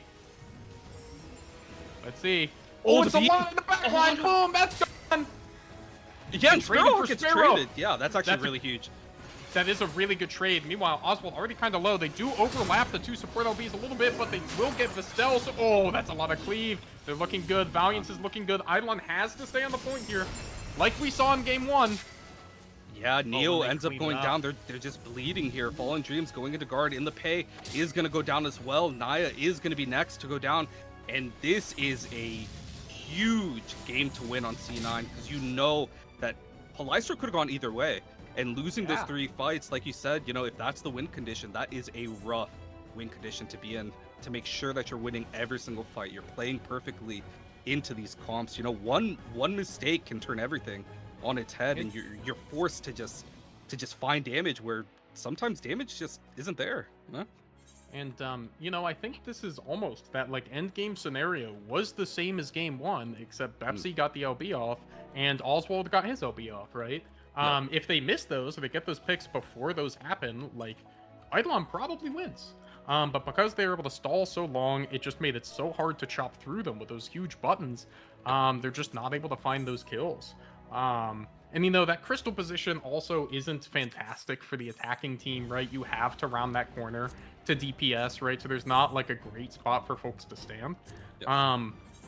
But, you know, in a lot of ways, Valiance has been in the driver's seat of both these games. Yeah, no, definitely agree. And, you know, one mistake can make that stalling very difficult, but Eidolon doing a really good job to try to claw their way back, and Valiant's doing a really good job to even just nullify all that. Even when they're at an LB deficit, you know, they're still able to, you know, stop all the aggression that's coming in from Eidolon. So Red Sands is going to be the pick. I actually really think that this benefits the stall comp. I think so too. From Valiance. Yeah, this is an interesting pick. I would have thought Clock Town would have been better, just because you're playing into the warrior a little bit more. But maybe they know something I don't, you know? A little bit of secret sauce. Always. But I think one of like the hallmarks of, you know, this kind of quote unquote meta right now comp is that losing a fight or people matters way less to Valiance than it does to Eidolon, right? Because I think we saw Valiance only ever called for a reset once, right? In that entire game, they called for a reset one time. Meanwhile, Valiance, if they lose a pick in the opener, they immediately have to fall, like, and they can't get a trade, they kind of immediately have to fall back, right? We kind of saw that. They lost the mid fight, and they lost basically the 50 touch off it. Meanwhile, you know, when Valiance loses a fight, it's like, guess what? We have 2 more, right? And we can make this fight so long, we can get one of our stall LBs back. And then what, right? So when you pick such a big map as Red Sands, right? My fear would be that as Eidolon, you're wagering a lot more in terms of crystal position each engagement more than Valiance. Yeah, I agree with that. And it's really important that they're finding the kills onto the Dragoon, because the reset, I think, comes out if either the Dragoon or the Bard dies. It's okay for the Ninja to die if they already had sent their big Hyosho Mudra. Yes, The Bard and the Goon can always have the damage to get the kill. But once they get Sparrow Hawk, I mean, you see Eidolon just try to take the fight slow. So here we are, Bepsi, going through speed lane, skipping Oasis, trying to get Pryo into the center. And it's going to be a nice slow opener. Nothing too much to contend to. They got the onslaught too. Ooh, the skeleton. Ooh, that's a big send onto Alana. That's a couple buttons down. It's gonna be Neo's gonna get that. Wait a minute, they still have their damage locked and loaded here for Eidolon. Yeah, it looks like both teams are just kind of playing footsies, you know, nothing that they really need to contest for.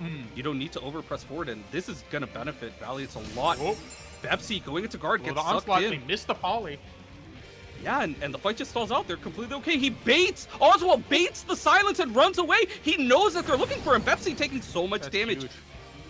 And nothing coming out yet. Man, it's so important that you find the kills here. Oh, Dandy's in trouble. Oh, that's a guard. It's okay. Yeah, and again, no the trade fight stalls yet. out. Yeah, the fight stalls out, and it only benefits Valiance to kind of just let the fight go. And Onslaught onto Alana, they're not giving them any room to find anything. They just LOS the damage, and then they just run. The laser is up now, which is kind of the big button that we still haven't seen. Bepsi is going to be in front. Here it is. Good There it is. Lord. Great timing there. Make sure that they're not too troubled by it at all. That cover is going to save their life too. Perfect. Oswald hits that guard. Very well managed. The Yeah, Goon is up Goon though. is in That's air, gonna hit though, Oswald yeah. a little bit. Oh, wait, I guess they chose not to jump it onto Oswald, onto Oh, Dandy. stream on Dandy. Yeah, and I think they're just pressuring him out here. He does manage to... Oh, no, never mind. I immediately take that back. But this is actually really, really rough. They expended a lot to have this happen, but... It did. Sparrowhawk did critically live. Fallen Dreams, though, might not be so lucky. Ooh, looks like they will be. Ooh. Well It managed. might be their lucky day. Hold up. Oh, wow. That Dark LB barely saves them from the Wormwind, too. Yeah, this is like... We have got a little bit of ratting going on all around. Oswald finally pops the Phalanx.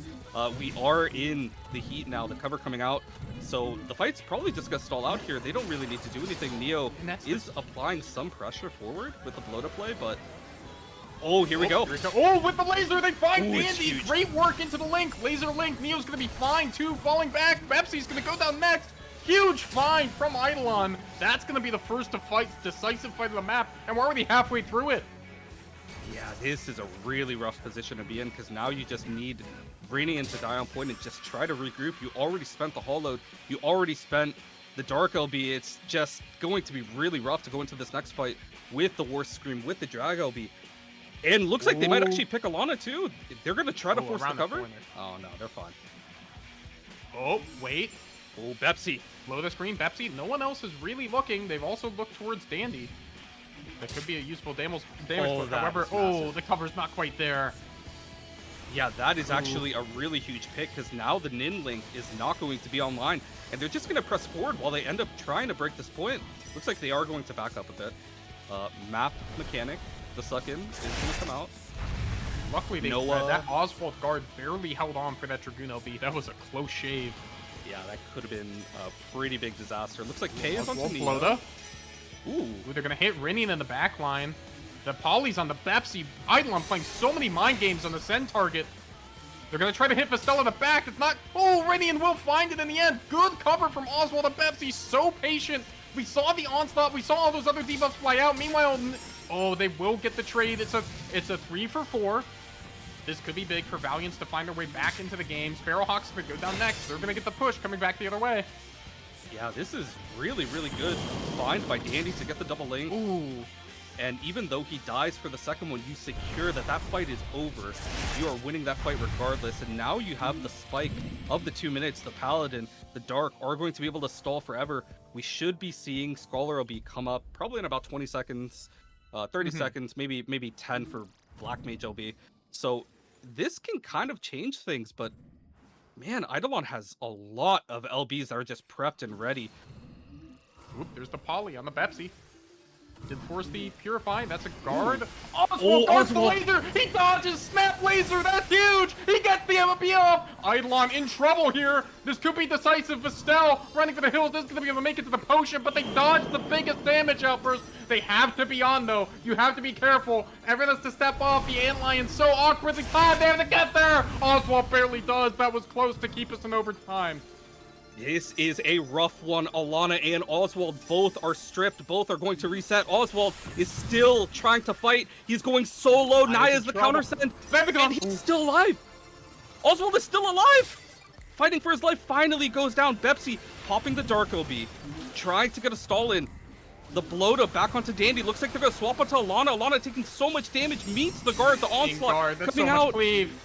Neo is the soldier, just living with 9k HP. The beam comes out. Alana, 25 HP, finally goes down. And then it's Rinian. They did get the trade back onto Neo, which is going to be big. Let's see, that's the thing. This stall comp can fight forever. Can Eidolon find enough? They're going to find Dandy next. That's no snap. They don't have any more stall OPs. This is going to be really tricky. It's Bepsi trying to live as long as they can. Out of mana. Have to step back on the point. Rinian there next. They have guard. Have to find it usefully. There it is. Oh, they're covered by Oswald. That's huge. They're going to be able to get out. Oswald, however, this is just a tough spot to be. Poly, damage, hit, gone. Rinian hops back on, gets pulled off, did touch it. It's not Eidolon holds on. Yeah, that was insane. That was actually a really good, really good set. Holy smokes, what a set. Holy. Yeah, I don't know what to say. Why couldn't the best of 5 start now? I could have watched that all day. Oh, for real. Oh, for real.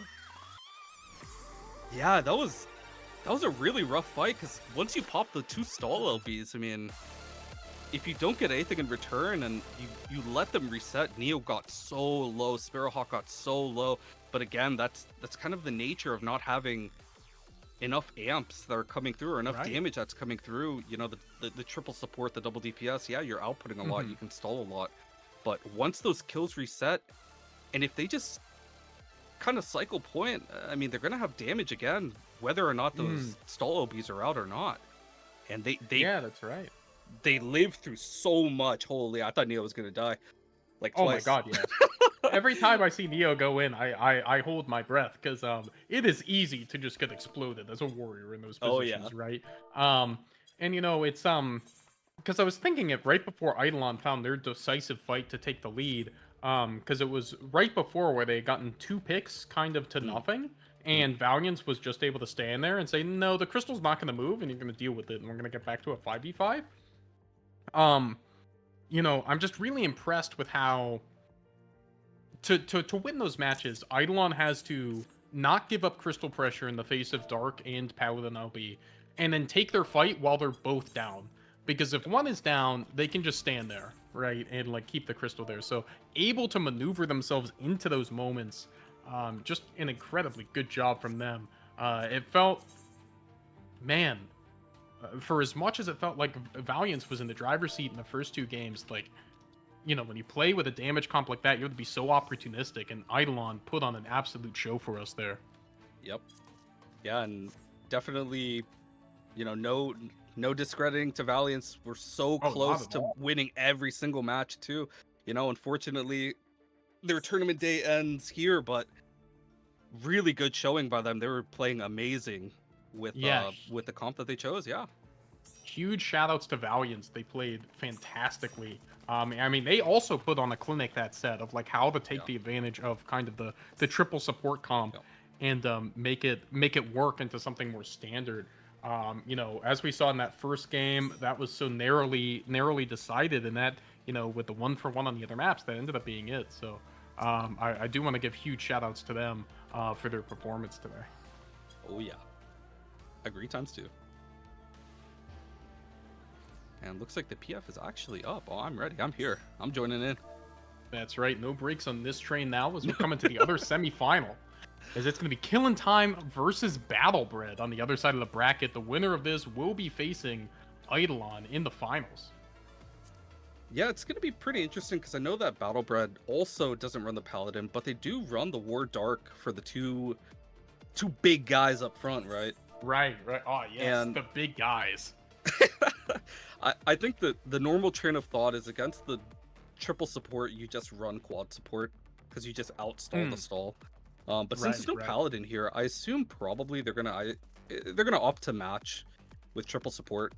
They're not all in here yet, but I'm sure they'll run the triple support, the Pally, the War, or Pally War maybe. I know that they're running Sam with the Black Mage, which is also an interesting. It's an interesting thought because you have you know, you can always just man stand around. And you know, it's kind of interesting in that, you know, Eidolon has been playing more standard pretty much all day. But a lot of the other teams we watched have been kind of variations on a theme of this like Scholar Dark War, a Paladin kind of core, right? And you know, this is the only Sam we've seen out of folks today, which is kind of this interesting addition. Like again, a very mobile, like kind of frontliner that also brings a lot of stuns and some good damage, right? Like this is not a you know, when you think about Samurai's Burst, like something you can think of is it can be rather risky for them to stand there and also like be casting. But if your game plan is, okay, we're going to guard crack a target, they're already going to be slow, that's going to make it much easier to hit those, right? And then also we have this threat that can run in and also pop purifies with these stuns and such. It makes a pretty compelling argument. Yep. Yeah, completely agree. And it looks like they are going to be sticking to that comp. We're just waiting on the 5th person to come in. I assume it's going to be Finch. Unless they throw us for a spin and we see a warrior. I don't think we will, though. Maybe not. I would suspect not, but boy, wouldn't that be fun. Oh, never mind. Another spin. Okay. Yeah, we got the Bard instead. Actually, I kind of like this. I see the vision. I see the vision. I also see the vision, right? So, like, you know, this is, we've seen solo war, right? This will be our first time seeing kind of solo Paladin without another tank support. So, what that will often do, well, I guess in this comp, Samurai is kind of filling that niche, right? As like one of the bigger bodies who can also engage at melee range. What you do lose is like, if the foreheads of the Warrior and Dark Knight from Battlebred run into the Paladin Samurai, just like on its own, you know, the Paladin Samurai aren't going to make a lot of progress for a while, right? It's a lot more threatening kill pressure wise with things like Bloda, with Salted, with Plunge, that kind of thing. But, you know, in some ways, the Samurai and Paladin are there to kind of try to pin folks down for like the Picto and Bard to like really come in with the bigger buttons like alongside. So that spacing is going to be critical. And I think the biggest part of this is just making sure that the Sam plays disruption at the start. You know, the Dark is going to do the same thing. You're going to get the suck regardless. You're going to get the blow to play from the War. Just making sure that the backliners aren't able to just walk in freely and send the damage. Putting the threat of God that the Sam will stun you and you could be a target, you know. Mia's going to do a lot of heavy frontlining is the assumption, and I don't think it's on the Paladin to really make space. It's more so on the Sam because the Paladin just can't get sent for free. But it's gonna be an interesting interaction, especially with the non-Paladin. But I mean, Picto Nin is extremely strong. There's so much CC in that comp, it's disgusting. Oh my god, I hate it. I hate it. Like, you know, when you play Disruption, like, I mean, I guess for the Samurai, easier said than done when you're staring down that gauntlet. You have multiple classes that can just stun you on sight, right? But you know, I'm very interested in, I think, the blow the target here, right? Because, you know, as you said, the Samurai is going to be a very good option to play disruptive to try to say, you know, make the Picto or the Ninja feel unsafe, throw off their timing to get damage out. You know, who they choose to kind of bring in, I think is going to mean a lot. Liliana, very aggressive, kind of stepping up there. Yeah, deep. And there's the Samurai. In pretty deep. All right, there's that separation we talked about. But they will get the cover in time. Well done. That was the trade. Yeah, that is actually really huge. But, I mean, we're going to start to see the Paladin take its course, you know? That's a free reset. Val taking a lot of damage. Kaide taking a lot of damage. But they're so low in MP. Yeah. They are exhaust really themselves. healthy on killing time right now. Yes, they are. And they're still firing back. Yeah, Val, not much they can do. Chased all the way back around that corner. Sang, of course, took a bit of damage. Is going to be able to make it onto the speed lane. Are they going to be able to live? Looks like it. Liliana's still a long shot away. And in the meantime, guess what? They lost their Scholar, too. That's a huge advantage already for killing time. Yeah, that's a really, really, really rough fight to take. And again, I mean, the Sam just playing Disruption, going so low, but just not able to find the kill. And if you get a kill there and maybe goes to cover, I mean, that fight can turn really, really quick. Even if you do have the triple DPS, you know, I mean, they can't really send back. And they are going to be forced to play on the corner. Expedient is out. Quillentime is not going to shy away from this fight. Val gets instantly cracked, going down so low, but there's no support for him. Instantly goes down out of that. That's right. Warrior being the tank right until they're not, and that's a clean pickup there. They didn't have to spend too much for it either. They still have LBs coming up. Meanwhile, they are about to have Dark Knight LB, which could be critical as Thrasu sitting here on point, kind of alone. They're starting to look him a little bit. He is going to be okay. They probably want that LB out of there sooner rather than later, but they do have the damage here to try to fire on somebody. Liliana crosses right across the face of the fight. Yeah, and Dwalsar is going to be the target, but, I mean, he just pops the LB here, so looks like killing time is just going to peel off, and this is fine for them. Right. They don't really need to do anything crazy here. That's the guard crack on Katie. Ooh. Oh, maybe they are going to go down. Oh, man, this is actually going to be really huge to take Link off the table, and they are going to go down. Taro taking so much damage. There's no cover. The cover ghosts, and he does get... Oh, man. Ultimately, that's not such a bad trade to take as killing time. You still have Paladin LB. Thrasu doesn't have anything left. Huge. Wow, they find the same LB on Val. That's another time he's dropped. Still hasn't been able to stream Thrasu. Not long for the world either. And just like that, it's a 4v3. And look at all the LBs for killing time. Yeah, this is a really rough position to be in because you just have to cycle, say, taking so much damage, getting ratted all the way back into the spawn. Miyu securing that kill. Azar there leading the charge along with the other DPSs. And, I mean, you just have to cycle. You just have to try to find some type of return kill here. Val is going to get stunned. Pops the Purify, goes immediately into guard. Guard cracked. He screams to try to live, but he ghosts it. What can you do? There's no support. That's right. If they can just run right by you and hit your warrior, you will go ahead and go down. And, you know, this Samurai in advantage state, so scary, he will chase you to the ends of the earth. And there, Thrasu still on point. Doesn't have LB to try to hold. This is kind of the last stand. They have only 2 up. Thrasu's going to go down. It's up to the Scholar to hold the point. Silenced. There's the guard. You have to think this is going to be it. Yeah, Say is going to go down. They are going down actually really slowly. It's actually really massive to at least get 2 more people on. Liliana is able to make their way back on the point. They do have the Picto Shield, so they do barely make the guard. There's the Rend. It's gonna hit 2. Yeah, but it looks like it doesn't super matter. Liliana does go down so far from that Picto Cake, so far from any LBs to kind of stabilize here. And, I mean, Death Reaps gets pressured, but it doesn't really matter. Medine going out, securing that kill onto Val. And, man, this is kind of difficult, but they are kind of fighting back. They're not as close to the 100%, which is good for them. Thwalsall, though. Yeah, this is just tricky, though, because, you know, Sanguine is building up that next AD. They're able to play in this position for a long time, even though they're far from home. Death Reap's just able to get a good escape route there through the speed lane, too. Doesn't have to worry too much. There's the crack on Tess. They're not able to drop LB either. Thrasu does have LB, but this is already back uphill. Liliana touches the hot stove. Unfortunately, they're going to go ahead and go down. So tough with the Picto with all that cleave not to do it. Yeah, and at this point, you just got to make sure that Thwalsall is on point, pops the Dark LB, and just making sure that you don't get swapped on. Speaking of swapped on, Val is the swap target, immediately goes down. Kaide goes into guard, and Thwalsall is out of LB. It's just really rough here, just trying to cycle. The Bard LB, Kaide getting so low. AK finally gets secured. Thwalsall as well. Yeah, that's tough, and they just hold the point further and further away. I mean, it's the Scholar all alone. What can you do? Liliana gonna have to find a swap on the point. At this point, you're hoping for a miracle here. Perhaps Val can get there, but that's probably, yeah, perhaps not even, and that's going to be the game 1 right there for killing time. Really, really, really clean opener, but kind of in the driver's seat the entire game, not really letting them have any counterplay into the game, and it's really rough to not have that Paladin, especially with no support for the Warrior. I mean, the Rend comes out, you can just get insta'd.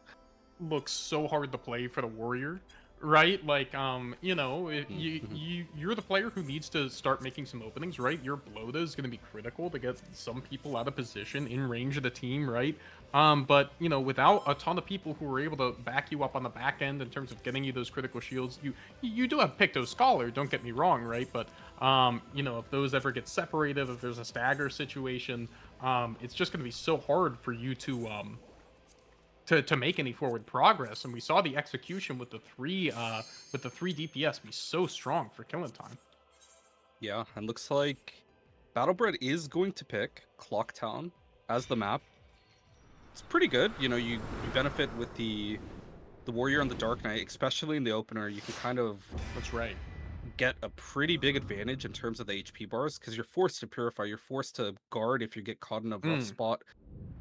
So it's going to be interesting to see how they play. I assume there's not going to be much change with Miyu just kind of turbo tanking and then looking for the cover afterwards. So Right. I would like to see them try to poke, get the cover early, and then just swap.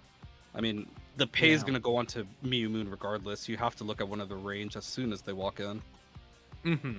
I think, you know, my question for the map choice is because I do think the middle area does benefit, right? The War in the Dark.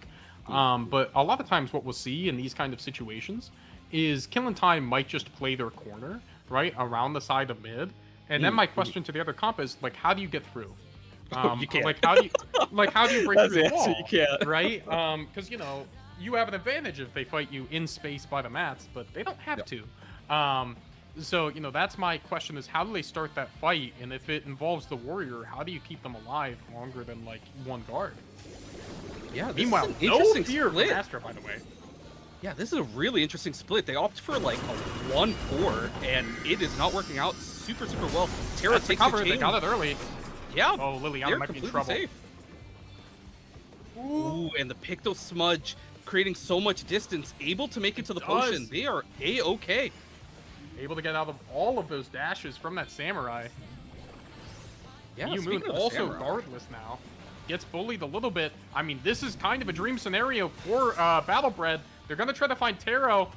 So close, not quite there. Oh, wow, they do get him as he was jumping over the potion. Meanwhile, counter sent onto Val is going to go down, but is the damage done? They still have a lot of crystal pressure. Yeah, losing Well, the wait a bar minute, there is so difficult. But Kaide getting so much damage in return, but they should be able to Shikuchi out here or make it to the potion. They should. That went very deep, and they are able to find their way all the way out, it looks like. Ryu not going to continue going for it. Ooh, huge Look at that redeem reach. That's by... the silence on the point. There Yeah, it is. and looks like This it's is fine. kind of going to stall out. Sane gets the cover out, so Death Reaps is going to be A-okay, but on point, they're just kind of brawling. Are there going to be any lookers? No lookers. Tess almost got flipped in the background, too. This is such a weird fight. Here comes Taro, too, from a weird off angle. You forced to guard up again. Ooh, they get Kaide. Big stun. That was with LB, too. Rasu about to have LB. Has to make it there. Oh Can't. my. Oh, so close. Maybe 2 or 3 seconds at most. Yeah, that is a really big find because now they just can't stall out. Say, also going down, getting ran all the way to the 100% in the spawn. Gets the potion ratted. Sanguinius is going to take a little bit of damage, but just going to take the door, go back to the 50, and Killing Time is back in control of this game. That start was looking really, really rough, but there's so many LBs on both teams. This is going to be a really game-defining fight on the 50. Right. I think all kinds of eyes a bit on Sanguinus, because if he hits the Paladin LB with the right timing, I mean, you're going to have no... Battlebred has no choice but to just stand there, no? Mm-hmm. Yeah, Yeah, so and it's I going mean, to be Thrasu first. Oh, good cover! Death Reaps was the target. The scream onto Yeah, Sane there and it is. Miyu, but also Liana touches the stove. Oh. I think it just gets deleted. That's right, Thrasu was able to block it with their LB, though, luckily. Oh, that water's so good. Oh, yeah. Say, going down over here. And, yeah, it looks like Killing Time is just going to put the gas to the floor. Val is going to be the next Right. target. Dwosaw is going to be able to make it onto point. Pops the early to, guard. To what end? Yeah, I don't think it's um, going to be very long because he's just going to insta-die out of this. You know, and that's kind of the other tricky part is there's no out for Umbra to play to in this situation. They don't have you know, they already burnt the Dark Knight LB. There's not much stall they have left, and that's going to be the game. Yeah, I think that was like a really big pick onto the Picto. You catch them in animation, they're not able to defend themselves, and there's no Paladin, right? So you can't ensure the safety that the Picto can LB there for free. So really good find by Killing Time to kind of shut the option out of playing defensive there. It was actually really huge. Yeah, true. And saying able to find that LB as well, kind of right when they were looking to go when they did, right? Gave everybody cover, and then all of a sudden, you know, that opens the door to so many other plays. So props to Killing Time. They played amazing, and I do want to shout out Battlebred as well. You know, I think it's notable in a tournament that their only losses, I believe, were to the two undefeated teams sitting in the finals, right? So, you know, I think that's telling. They're a very strong team. They played very well themselves. I would like to give them a round of applause. Yeah, definitely did really well, and they were fighting really well as well. I mean, until the Paladin just starts to kind of flex the reset option, it's so difficult to play that comp into a Paladin, especially with the double range, and the Samurai just kind of beefing up front, just being a disruptor, not letting the DPS walk in for free. They were kind of managing it really well, and you know, one key pick, one bad fight, you know, and the game's kind of out of control from there. That's right. I mean, once they lost that 50, it's so hard to reestablish into the Paladin LB. But just like that, we are arriving to our grand finals. Oh, I am excited. These are two of the top teams in NA, right? Eidolon, Quell and Time. We've seen them in Community Cup. We've seen them in other Guard Break, other events. Gidson's what's the other Discord's name? Oh man, I forgot. Whatever. Revival, there we go. Revival. Yes. my bad. The Revival tournament. That sounds so bad. The Revival tournament, you know, both of these teams have played really well throughout the entire year. I know Killing Time has had some new players come in, and their team is extremely strong with the new players that they picked up. So I assume they're probably going to run the same types of comps that they have been running. There's probably going to be no adjustments. So yeah, I mean, it could be interesting. We could see like two quote-unquote standard comps in the sense that there's only 2 blues and 2 greens in the game playing against each other. But we'll have to see if they have any, you know, technology for more standard comps that they're playing into. At least for the moment, it doesn't look like so. But man, this is exciting. I mean, these are 2 teams that, you know, are basically undefeated. Eidolon dropped 1 game to Valiance and a nail-biter of a set. Killing Time still hasn't dropped a game today. This really is kind of the culmination of all of this stuff. And might I say, right, we're only 3 hours into the tournament, and we've already had, goodness knows, how many sets played? There has been a lot of games. Yeah. Yeah, there's like 25 in the group stage, like 25 2-game sets, and then we're already in the grand. So shoutouts to this tournament getting underway well as we're getting ready to start our best of 5 grand finals. Best of 3. Looks it's like best both, of 3. Yeah, both captains have opted. It's up to the captains for the finals, you know, depending on how they're feeling. Best of 3 or best of 5. Looks like both of them have chosen best of 3. So we are going to get at least 2 games of some banger sets. And they are both going to opt for kind of a standard comp, which is not...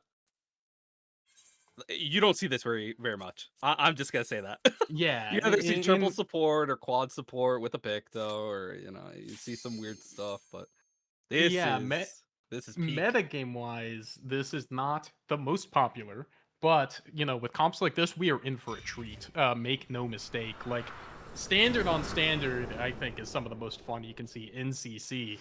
As here we go, grand finals. It's gonna be Eidolon rocking their solo warrior, white mage, dragoon, bard, and ninja, playing into Killing Time, who we just saw defeat Battlebred with the bard, samurai, paladin, scholar, and Picto. Getting ready for a clash for all the marbles. Yeah, it's going to be really interesting to kind of play without the ninja. They're really relying on Miyu Moon to kind of just live as much as they can. Yes. And kind of send the burst back with the bard Picto. The samurai probably won't be involved in most of the bursts if they get sent or pressured first. So you got to make sure that the sync is clean, especially with that comp. You got to make sure that if you're going to early chain for the damage amp, that you get that off immediately. Yeah. And oh man, I don't know. It could go either way. I don't know. In I like both comps.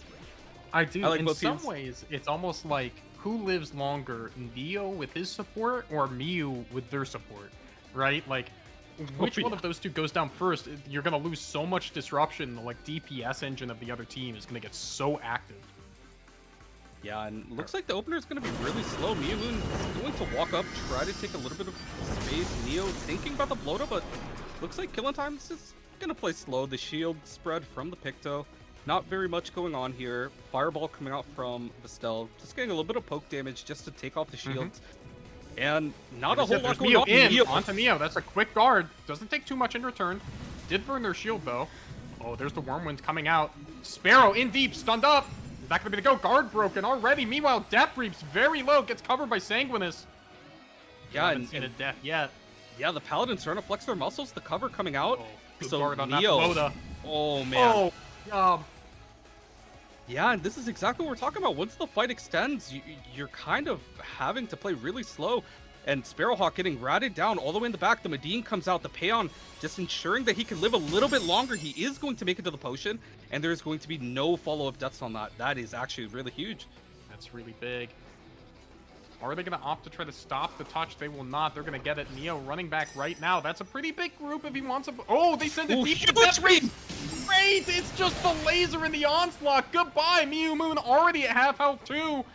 As to try to make it out, Taro is right next to them, escorts them to the shield. Meanwhile, Dragoon's up in the air, can't find Sanguinus. No button there as they're going to be forced to retreat. Great response from Eidolon. Yeah, extremely clean. Just as soon as Neo's back, no waiting, no posturing, we are going in. Finds the onslaught, finds the beam, and a huge beam at that, clipping 3 people, making sure that there's no send in return. You cannot fight back. We are taking this kill, and we're going to take the next one too. And they probably are going to get the 50 touch here. Good Blota to find Miu Moon to just kind of pull him in. Oh, there's a scream too. No guard gonna be available. They do have those OB though. Oh, there they go. They're in pretty deep. Ooh, Wow, they that was find actually a Sanguinus really clean quick. kill. Ooh. They do trade it back for the other tank. Meanwhile, Naya already has the laser silenced up. Can't get away. Not going to be able to launch that one from range. Death Reaps, though, standing on the point in guard, is going to have to find some kind of escape. They do make it to the potion as Sparrowhawk is in retreat, now being pressured by Miu Moon. It looks like they have been able to stabilize. That was a very clutch trade. That could have gotten ugly quickly. Yeah, that was really, really clean. And Vestel finding a really aggressive link onto Sanguinius. I mean, you scream the Sam and you force the Paladin to cover and they catch him in the animation. Looks like Cake is going to go down by Death Reaps. Beam goes out, big Terror taking laser. so much damage. The health is back. Oh, but it doesn't matter. They actually just heal it all back up. Sparrowhawk goes into air. He drops it on a Sang. Sang. He should be fine. He should be able to find the hollowed. He is going to just relax on point. Vestel. Ooh, great cleave around the corner from Miu. Did you see that? They have to back off instantly. Miu so deep. Yeah, he's just not scared. He's not scared of anything. He's fine. He's A-okay. There. Oh Yeah, my and- goodness. I mean, no one died, but you can see how much progress they got just by the pressure Yeah. that they're putting out.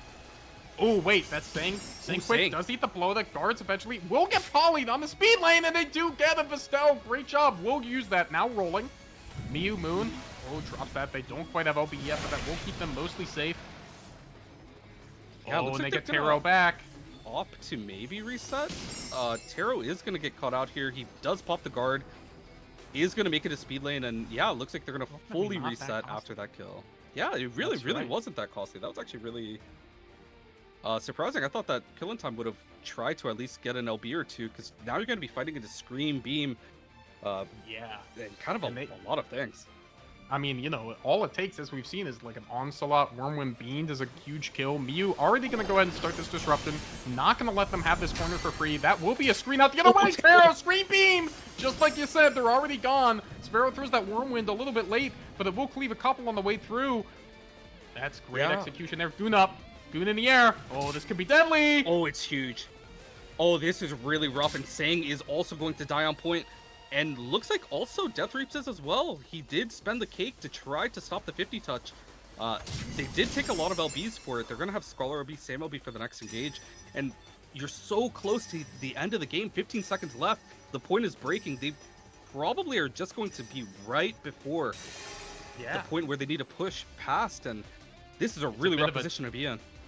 Now, he does have LB, so he is a little bit of a staller in this position. Meanwhile, Azar instead is going to be the go. Already brought half.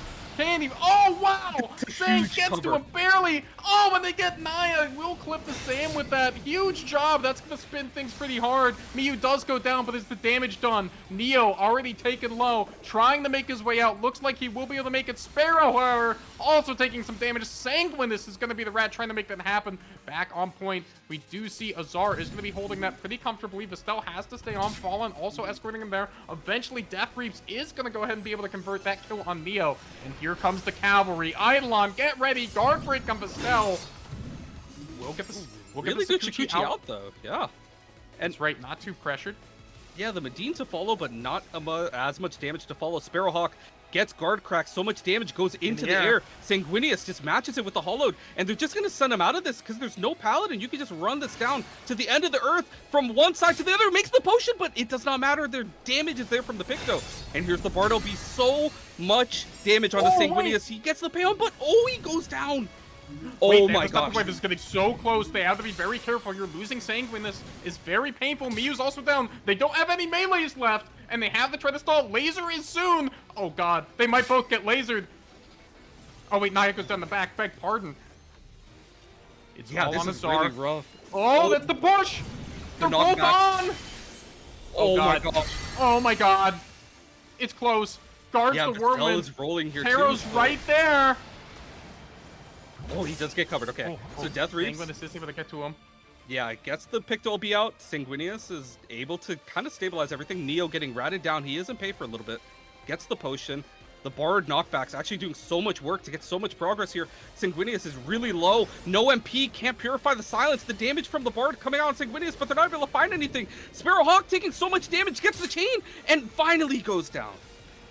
Oh, that laser hits a good couple. Death Reaps gets it. Azar forced to, has very little left. Sparrowhawk is going to live. I will say, props to Sparrowhawk and the ninja swapping with their jumps to make that as smooth as possible. But this crystal's right on the doorstep. Eidolon, 4v5, has to find something. Neo eats the silence. Neo doing everything he can. He's eventually going to go down. He's lived so much, but not this. Yeah, and it looks like Fallen Dreams finally getting into the second knockback. Kind of holding it. Here comes. Not able to knock everyone off. Miyu taking the pay on. Vestel getting a lot of pressure. Able to Shikuchi out. Sparrowhawk next on point is able to get the roar onto a fair amount of people. The Bard LB onto Sanguinius. Sanguinius gets pressured. Sparrowhawk does go down before making it to the potion. It's tough. They have to burn Naya here. She's close to her laser. She might not be long for the earth. Is she going to be the go? Yes, she is. She will make it to the potion. That could be critical. Someone has to get on. Oh Leo my just gosh. barely not there. Yeah, it looks like there was a little bit of miscommunication on who's going to be on point because everyone kind of needed to go potion there towards the end. And man, right, it was at like the 70%. Huge cover by Sanguinius. He covers the Nin Link, and then they get a return kill on Naya to just stop the beam. Absolutely massive. Just barely living. Yeah, seriously. Oh my gosh. So many just like, you know, I think Merlin mentioned in chat, there were so many things going on across the map simultaneously as that ended, right? And just the implications of one to the next, right? Like, for example, when Naya hit that final laser or penultimate laser, the Picto being able to get the guard up in time, keeping, you know, what would have been, I think they were the target of that laser. They were at half HP, they would have gone down, and they don't have to burn that Purify to get rid of the stun, so that helps them live just one moment further. So many things just turning on that. Yeah. Whew. Yes, that is almost. Wait, did they? Wait, did they? No, killing time. Killing time. Killing time won the game. I was going to say. Wait, what? Wait, what?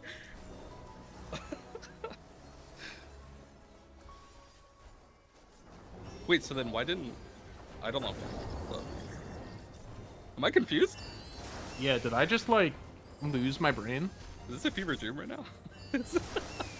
Did all of my IQ points just evaporate in the past 30 seconds? Okay. I don't know, but we are going to Clock Town, so it's going to be crazy for the Warrior. I'm excited. Okay. Man, they're just trying to bait us in chat. I can't believe it. I can't believe it. How could this be? This is messed up, man. Yeah, looks like there's gonna be no changes or swaps. So same comp, and I mean, it was really close. So I mean, I don't think there's anything to change. I think you can definitely fight into it. Like if I'm Eidolon there's nothing comp wise that says we can't win this matchup. You know what I mean? I think it was just they got themselves in a bit of a hole losing that fight on their 50, right? They clearly have all the tools to make this stuff happen. Yeah. I think it's really important to see that. I mean, you have the War Scream. You can always scream the Pally or the Samurai and force the cover onto the Samurai and just go onto any of the ranged DPS. And that is what they did on their 50 fight. Just to get the pick onto Taro, just to get the tempo back into their favor. So, really good find by Eidolon. And Killing Time, I mean, it's playing extremely clean, extremely disciplined, making sure that they're not taking fights that they don't need to. I also do want to call out that, it kind of, I imagine in this meta, like when you play Samurai, right, into kind of the more meta comps we've seen with Scholar and Paladin and Dark Knight who can give shields, right? Like making that LB relevant is really hard, but into this particular team, right, it's a lot more free and a lot more threatening. So, Miyu Moon is going to be able to have a lot more agency with that LB than perhaps you might see in other situations. As here we go into game 2, both teams playing it slow like we saw the first time. Yeah, and it's a really interesting split to go 3-2 still. The huge run onto Neo. Azar also getting clipped. Neo immediately goes into guard, gets the pay. Death Brief's in able trouble to make it out. Ooh, got the cover. Yeah, that was a really clean swap. They were kind of just poking and prodding until, here's the damage. Sparrowhawk taking so much, gets caught in life. Guard crack, he is going to die through this too. That's big. That is defanging this comp a good bit. They still have damage to make some kills happen, though. Meanwhile, Neo's going to go ahead and be the next to fall. Eidolon going to have the run for the hills here. And that's another clean opening win for Killing Time. Yeah, Killing Time was playing really, really defensive. They had a lot of space to work with, and they opted not to step forward. There's no reason to let the warrior just below to you for free. Just play behind the walls, just play slow, let them walk into you, because you have the advantage in terms of the Paladin. You can kind of just soak, and huge bind, but no one's gonna get flipped. It's kind of just a little bit of poking, a little bit of fun. A bit of a flex, It doesn't feel good for 3 people to be stunned on mats. All right, here we go. All right, they're gonna come in. That's the laser. Another great execution with the laser onto Death Reach. That Pico is gone. Azar also gonna eat the poly, but meanwhile, Vestel's gonna go down in return. That's with LB up as well, because are gonna be able to mostly walk out of here. Maybe kind of low. They have OB stunned up. There they go. And the lookers now, we have to see that's Purify and Sparrowhawk. Sparrowhawk completely empty here, as they are going to be able to make it mostly all the way out. Oh, there it is. He finds Taro. Oh, he blocked it. That Wormwind would have ended his life. Probably still going down here through guard anyway. A really good cross poly to delay the cover, and Naya actually lives through the same LB and is able to make it out. She's gonna need to make sure that she gets some healing here. Sang is on point, getting really low, but does have the LB if he needs it. They do trade Naya, so Sang and Naya both going down here. This is kind of huge to let the fight stall out like this. I mean, Azar, speaking of, gets the onslaught, huge damage to the Link. Oh, this is really massive. Yeah, this is going to be a bit painful. Luckily, they are going to have Paladin LB we have on a the other end here. Uh-oh. Oh, no. Oh, It's no, Neo. Wind You up can live Neo. everything except for that. Run, bro. Run, bro. Wind up Neo. Oh, no. But, I think it's important. Oh, speaking of another looker, Miyu Moon. Oh, no. Actually looks as well and tragic. goes down. Well, that is actually really bad. Exodia, right? Like, now, they do have the tools to stall, but you want to be stalling on their side of the map, not yours. Oh, good guard from Sanguinus. That's not going to be any blow though, but he will get screamed for the trouble, but he's right around the corner. And again, how do you crack this defense open around here? Yeah, you kind of just play slow. You don't really need to do anything. I mean, you already hit the 50. They already used Scream here. You don't need to do anything. Time only benefits you to get all those LBs back. Now, critically, the Scholar did burn LB, as we're going to see the fight get open now. Sanguinus is going to pop it now. Let's see, can Eidolon make something happen here? They're going to lose one right on the mat. Sparrowhawk also running straight for the door, so they are going to get that and are going to get the crystal pushing the other way. One more pick here is devastating, though. Ooh, Neo trying to peel. That's a big stun. Sparrow running, silenced. Will make it there. Is it enough? Ooh, the pay on actually just secures that. He is able to make it out, and Neo gets traded in return. The beam comes out, but it doesn't peel off enough. Not enough. Neo going down, Fallen Dreams getting ratted by Miyu. and Death Reaps, and he is going to make it onto the potion, but they do break the point. Those deaths Time are is so painful. Yeah, this is really rough. Time is, and they know they don't need to push the corner. They can just chill. They can just take LBs. The game state can change with every second that passes. They have so much LBs coming up. Look at how close they are. Exactly. If they can stall for 10 seconds, they have every button they could want. Is this it? Taro's gonna get bloated. The rest of the damage there, Sparrowhawk was guarding on the side. That could be critical. Sparrowhawk walking in. He's going to eat it. That's going to be him going down. Vestel not long to follow. Was that the opening they needed? Mew Moon already hit the LB. They're coming forward. Scholar LB's out. Where can Eidolon find any sort of kill? They're playing for their lives in this tournament. Scream from Neo. And it's really not rough. enough. Yeah, Neo goes down. Naya is going to be next, taking so much damage before that guard. The 2 VAR LBs coming out, but Fallen Dreams, no MP. Vestel able to maybe make it onto point. Sparrowhawk is able to go on as well, yeah. And he can go into air. They just need to be really careful. Vestel cannot get killed here, and neither can Sparrow. They have a chance to kind of cycle on through here, but oh my gosh, that's really bad. See, Neo is going to be able to make it, but again, that is a warrior alone. They're not going to find Vestel critically, so that is 1 live, which they need to have happen. Naya's just going to laser down. That's going to be a lot. Azar kind of low. Paladin going to LB. How can they finish it? Neo so low. Makes it to the potion. Still getting hunted. Yeah, and looks like the Paladin OB was used in response to the beam, but not really much came out. It's a full regroup 5. Naya gets stunned, silenced, bound, chained. Doesn't matter if there's pan on you, you are going to go down. Azar taking damage in return. The link actually finds the damage. That's huge. They find the pick. Doom went up too. Oh man, and he gets killed in animation. Mew not going to get traded off there, and that is actually really, really massive. If they get that pick there, and if Vestel lives, maybe the fight turns around in a bigger fashion, but Neo taking so much damage. Ooh, okay. Ooh, okay. Well, it looks like there's a trade for both of them. I didn't think both of them would get go down there. Picto will be just as secure that, you know, they can keep fighting here, make it worth something. He has LB too. That's going to make it so hard for Eidolon to power through here. With Sparrow, no potion available, running from this Paladin. Oh, not quite enough. Yeah, you can't escape Squintavious. Azar popping the Scholar OB just to make sure that they're bolstered up. Goes into guard, taking a lot of damage, swapping onto Fallen Dreams. They're pressuring Vestel. Goes into guard, gets the payon. He's going to be the next target. Bartleby coming out, sapping out all that mana and the damage in return. Naya, no MP on point, forced to go into guard, gets the guard crack. The beam, not going to be able to do anything. She's not even going to get to use it. And Neo getting taken down, touching the stove as well. And the game is over. And just like that, Killing Time has done it. They'll win the tournament just like that. How exceptionally well played. Yeah, really, really good discipline. Just knowing that there's so many fights that they don't need to force. Just let them come into you. Let the LBs gen. And just take a fight that's more on your tempo. That's more suited to the LBs that you have coming up. That was actually really massive. Yeah, exactly. And even when they were able to kind of play footsies around that corner, they're able to get buttons. You know, we saw Azar pop that Scholar LB. They're able to just fall back, stay safe, wait for that to fall off, and engage again. Just, you know, we've talked about battles of attrition with other buttons, but I feel like their LB awareness and how much they have to invest to get the results they want was really smart. Yeah, I agree. And it's kind of the nature of having the Warrior versus the Paladin, especially in the standard comp, is, you know, you can swap for days, or you can make it tricky for days, but if the Paladin reads that, they get the cover off, where if the target reads that and gets the guard off, the Paladin could just flex their muscles. And if you don't have an LB to punish that Pally out of guard, or if you don't have enough damage to punish that, you know, they get the reset, and now you're expending so much resources. You know, the War has to go into guard just to dive in for the kill. The Ninja has to be there. The Goon has to be there. You know, anyone can kind of die, and they were doing really well at punishing the overstaying from Neo. The Goon with no Roar, no guard, no Shikuchi. They were doing really well to swap onto that as well, and yeah, they're playing exceptionally well.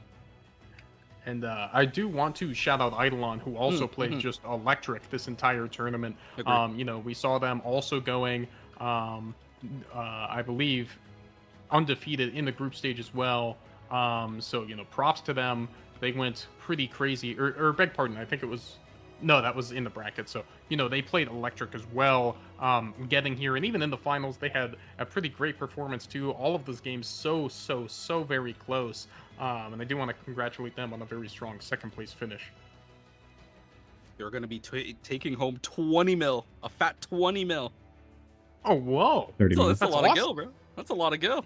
30. Bro, they're rich. And that's I wish I had 20 mil. That's what I'm saying. I have 25, but that's a go. Let's see. Hello, Yeah, it everyone. looks like we are gonna let me have fix, an Let me interview, fix right? this. Yes, we're gonna get them Yeah, on VC yeah, with okay. us. One second. Let me Okay. go ahead and fix my thing here.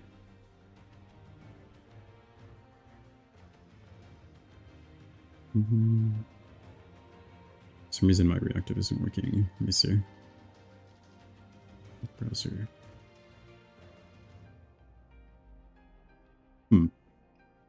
Why is this not working?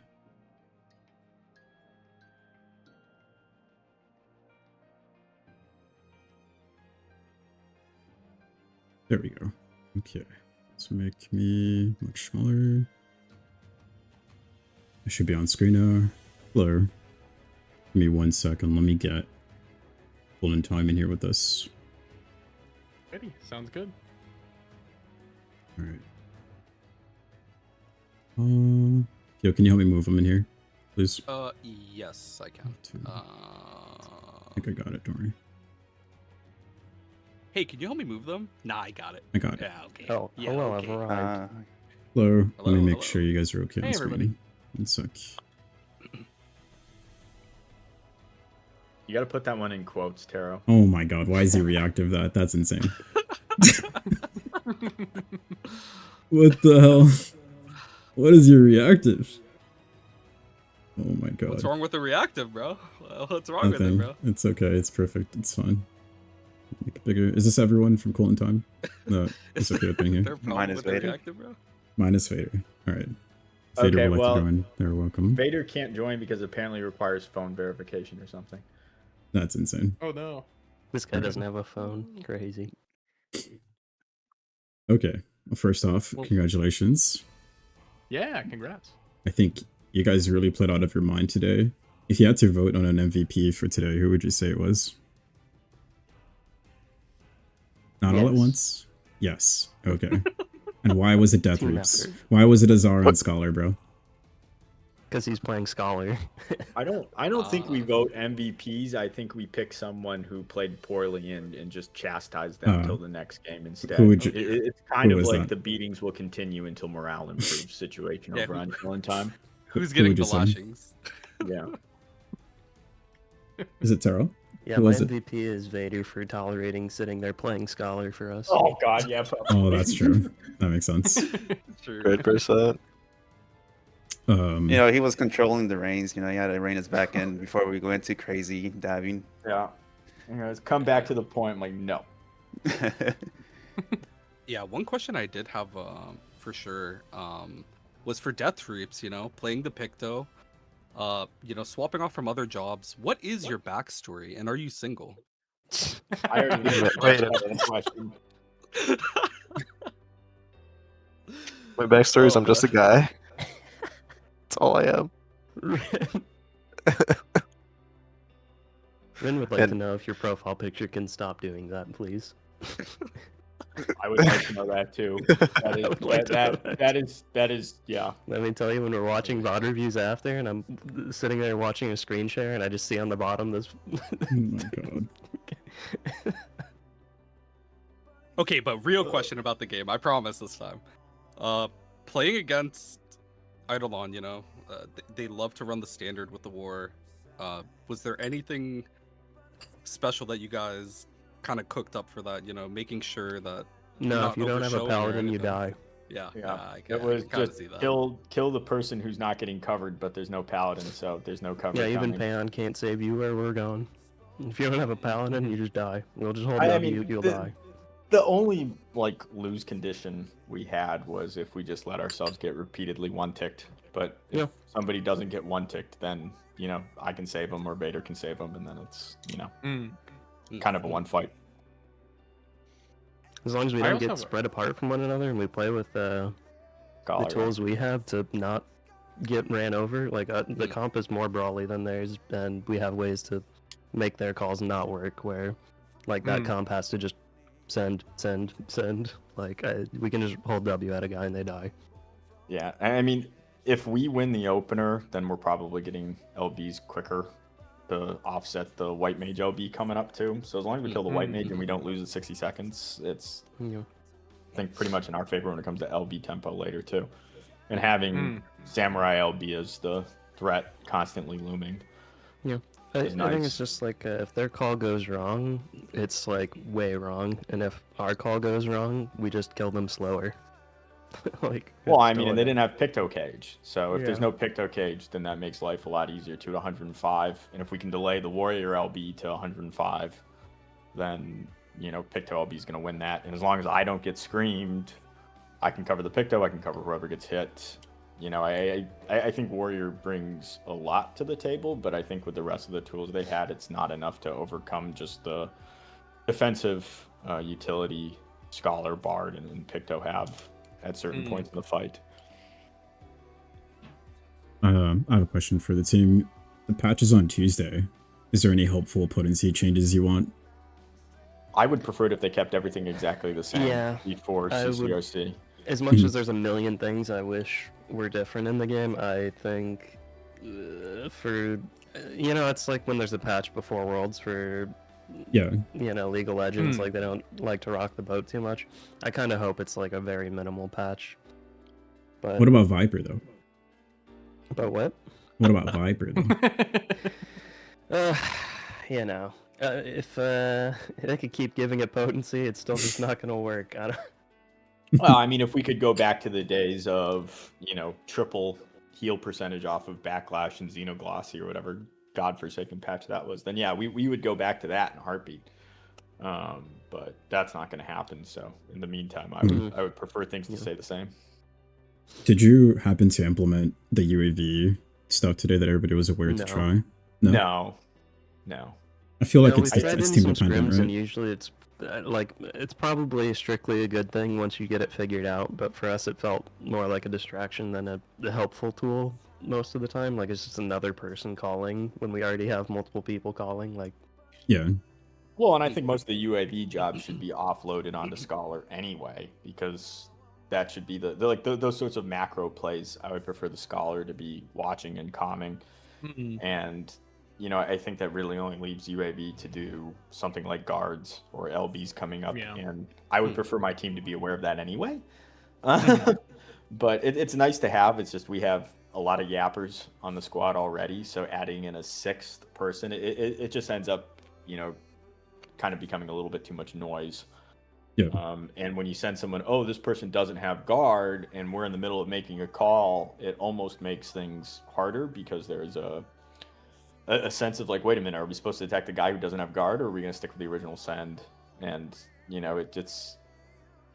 I think it's something that could be good. We just haven't figured it out, and I would prefer to minimize unknown quantities. Taro, what was the conversation like that put you on Bard? Easy. We needed Bard. Taro volunteered. Yeah, I don't remember the first time. I think it was just we were playing in a. Yeah, I think we looked at comps or something when they announced the patch going into this season, and me and Sang were just talking about comps, and we were like, I think Paladin Picto are goated, and you should always run them. And then I think you need, or you don't need, but like Bard is a really good enabler for that core. So then you have like, and Scholar's just, why not run Scholar? The job's crazy. So then you have 4 out of 5 jobs solved, and you're just figuring out what to do with the 5th.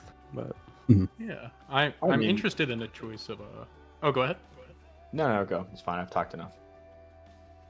I'm interested in the choice of Samurai for that last slot there. And of course, it brings a lot to the table with disruption and kind of being that, second melee force alongside the Paladin. But with a lot of the very shield and, like a lot of the shield options that a lot of comps bring, I think on a surface level, one might think that LB wouldn't be as effective. Can you talk about how you arrived to that decision? Comfort pick, damage, fast stun, which pairs well with some of the other damage we have coming out. It just we've tried Samurai, we've tried Dragoon. I don't think we've settled on what our ideal is right now. We're still experimenting even during this. So, I wouldn't say this is Chillin' Time's final form and what we're, definitely satisfied with. I think each week, we try something else and say, all right, how do we feel? What worked well? What didn't? But I think Samurai is something that Miyu plays very well, and I'm sure Miyu can talk about his Samurai, but it's so far been pretty effective. I got a question for Miyu. Yeah. Oh yeah, it's time to speak, buddy. No, I'm joking. But with Samurai, having the LB and the War Scream, did you kind of just plant around the war to try to fish for an LB on him, kind of get that off the table, or what's your thought process with the LBs that are coming out to kind of counter what Eidolon does? Yeah, for sure. If I'm playing into a war with their LB and I have LB, I'm just looking for an opportunity to prevent the war from getting their AoE skills off. He's also screaming, "Cover me, cover me." Yeah, that too.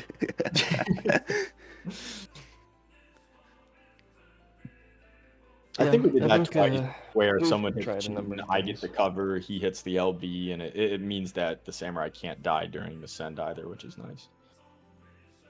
Mm-hmm. Anything to keep the Samurai up after LB is going to be worth it, because it just ends up, the worst thing for a Samurai is to hold LB, hit LB, kill one person, and then immediately die out of it, because then you're, kind of a waste of an LB. But with Paladin, again, Paladin's just, in my humble opinion, the best job in the game right now for tanks. Maybe best job in the game, period, for LP, but Picto might be a little bit better. Well, that's all the questions I had prepared for today. Pio, James, do you have any more? I think my only other question will be, is there anything you guys want to plug? Yeah, that was going to be my next thing right after. Yeah. The floor is yours if you want to give a shout out or like a thank you to your teammates or anything that, like, any wishful thinking, any wishful words for the teams participating in CCRC, maybe. Anyone at all? I mean, for the other teams participating in CCRC, again, I hope you place right below us. Yeah. But beyond that, certainly, hope everyone has fun. But beyond that, no. All right. Well, congratulations. Finally, I think, was this your first main tournament, right? You guys always get so close. I feel like you have so many second places, right? I'm pretty bad with the last year. We won a couple in other stuff. I We've won whenever Sunbone isn't there. That's yeah. Nice. All right. Well, thank you guys so much for playing today. I think we did good time today. I appreciate you guys participating today. I'm sorry, I have to shout out, the Lalafels that are listening, because, Lalafel supremacy. But, even if they wear a shower cap. Well done. My favorite Lalafel Dragoon player. Make sure you guys cheer on Cooling Time in the bracket. The same applies to everybody else. Huge congrats today. And I think that will do it for you guys. You guys are free to go. I won't hold you guys much longer. All right. I'm going to jump off here. Thank you, Pio. Thank you, James. I'm going to jump off here and sign us off, okay? Thank you for hosting, Rowan. Sounds good. Thanks for hosting. Yeah. Thanks, everybody. Wait, plug James' social, bro. What are you plug doing? James, Pio, Plug James. bro. Oh James, my god. bro. James, go ahead. Well, time you're free to go. Go ahead. Yeah, you can find me at faraway_James on Twitch. That's me. I occasionally stream stuff with CC and commentary, and or if anyone has any VODs of games they'd like me to commentate, I'm happy to do it. Feel free to reach out. But that's where you can find me. Yo. That's America's greatest commentator. I don't know about that, man. You did great today. Nah, bro. Why did this break? I wish I could be like you, bro. Holy, we're huge! Yeah, I know you are. It broke. That's crazy. So back. Yeah, I got you, bro. I got you. Go ahead, Pio. Okay, you can find me Twitch.tv, RalXIV. I'm on Twitter, POPO_XIV. I don't know, I don't really stream very much anymore because CCRC, but after that, I'll be streaming. Oh yeah, I'm gonna be streaming everything, bro. All right. Nice. I'm gonna And I think you know, Go it's ahead. worth a huge shout out to like everyone else who helped make this happen behind the Yeah. scenes, from the people setting up PFs and all of the organizing and getting everything set up. You know, events like this take a lot of folks with a lot of hard work. So Yeah. huge shout outs And- to them for helping making it happen. Yeah, and the fact that we're able to get it kind of down so quick, that is huge. With Mhm. how many games were Mhm. played, how many teams attended. You know, thank you to the PF handlers. Thank you a lot. Thank you all the teams for participating, and thank you to Merlin for hosting. You know, I hate that guy. that guy Alright. sucks, bro. I'm gonna jump The off worst from this part. VC with you guys. Thank you guys for being here and helping me run this today. That guy hates us, bro. Oh yeah, anytime. Bro. All right. I'll see you Yeah, guys. anytime. Bye. Later. Bye. Bye. Goodbye. All right. I'm gonna sign this off. 1 second. Okay. Some special shout outs. Let me take us to the credits. All right. Thank you to everybody that participated today. On the list here, you can see Battlebred, Chibifire, Chin Hitters, Eidolon, Gnosis, Princess and the Pumpers, Valiance, Winterbloom, and Wolf's Heart and Quillen Time. They will be participating in CCRC. We'll hopefully know who made it in or not. Probably Tuesday is my guess. There's a lot of other teams also that weren't able to make it today that are also participating, so make sure to cheer them on. I want to give a very special word that regardless of like personal, you know, we might have like beef or whatever it is, we should still cheer everybody on.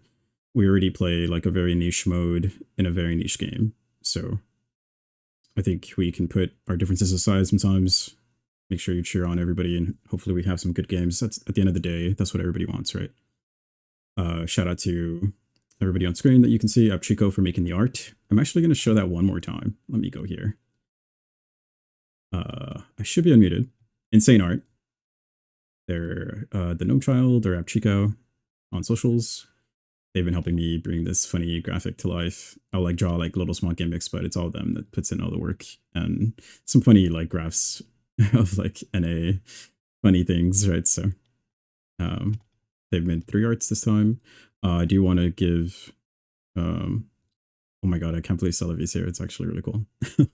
Okay, let me go back to the credits. All right, I'm going to try to host one more. As I mentioned earlier, I'm going to probably DM captains around and see if I can figure it out. The schedule for January is pretty bad. Preliminaries are really soon. So time is going by really fast, and that's kind of really annoying to figure out. But regardless, thank you to all the teams. Thank you to everybody that helped me put this together. Thank you for everybody that helped fundraise or was supporting this in any way. Make sure you follow the Rising Stars Discord. I wish we could run a bigger tournament, but there's just the holiday time frame, and then the raid tier coming out when it did has made everything really, is frustrating the right word? Pretty just, it's just really hard to navigate because there's also other tournaments that I need to be respectful of their time, and like look out for P-Star Sting, which is on the 31st, I believe. There's like a dueling stuff if you would like to participate in that. All of that is in the outside events channel in Rising Stars. But anyways, I'm Roland. Hopefully everybody enjoyed the games today. The VOD will be up right after this, and dude, 4 hours, perfect. Honestly, hell yeah! Like this is what I want. Something that isn't 9 hours. So I think this is really cool. We can get a bunch of games in. We saw every team play today, and that's fucking sick in my opinion. Forgive my language. But anyways, if I don't speak to you guys or any of you, if I might miss some of you, good luck in CCRC. Hopefully we all make it in on Tuesday. I believe there's up to 32 teams, right? So I think that should account for everyone. Hopefully we know sooner than later. Best of luck in your scrims. Make sure you're kind to each other. Take care of yourself. If you're in the vicinity of this current storm, be safe, please. Get supplies if you need to. And that'll do it all. That'll do it for me and everybody here at Rising Stars. Thank you so much for watching. Let me raid someone before I forget. Who is streaming? I see Sabo is streaming. Are they playing an A? Holy, is Sabo doing an A? Oh, I see Kage. All right, we're gonna raid Kage. He should be playing an A. Yes. All right. Vote your own Kage. He's a rolling. I'll see you guys around. Peace.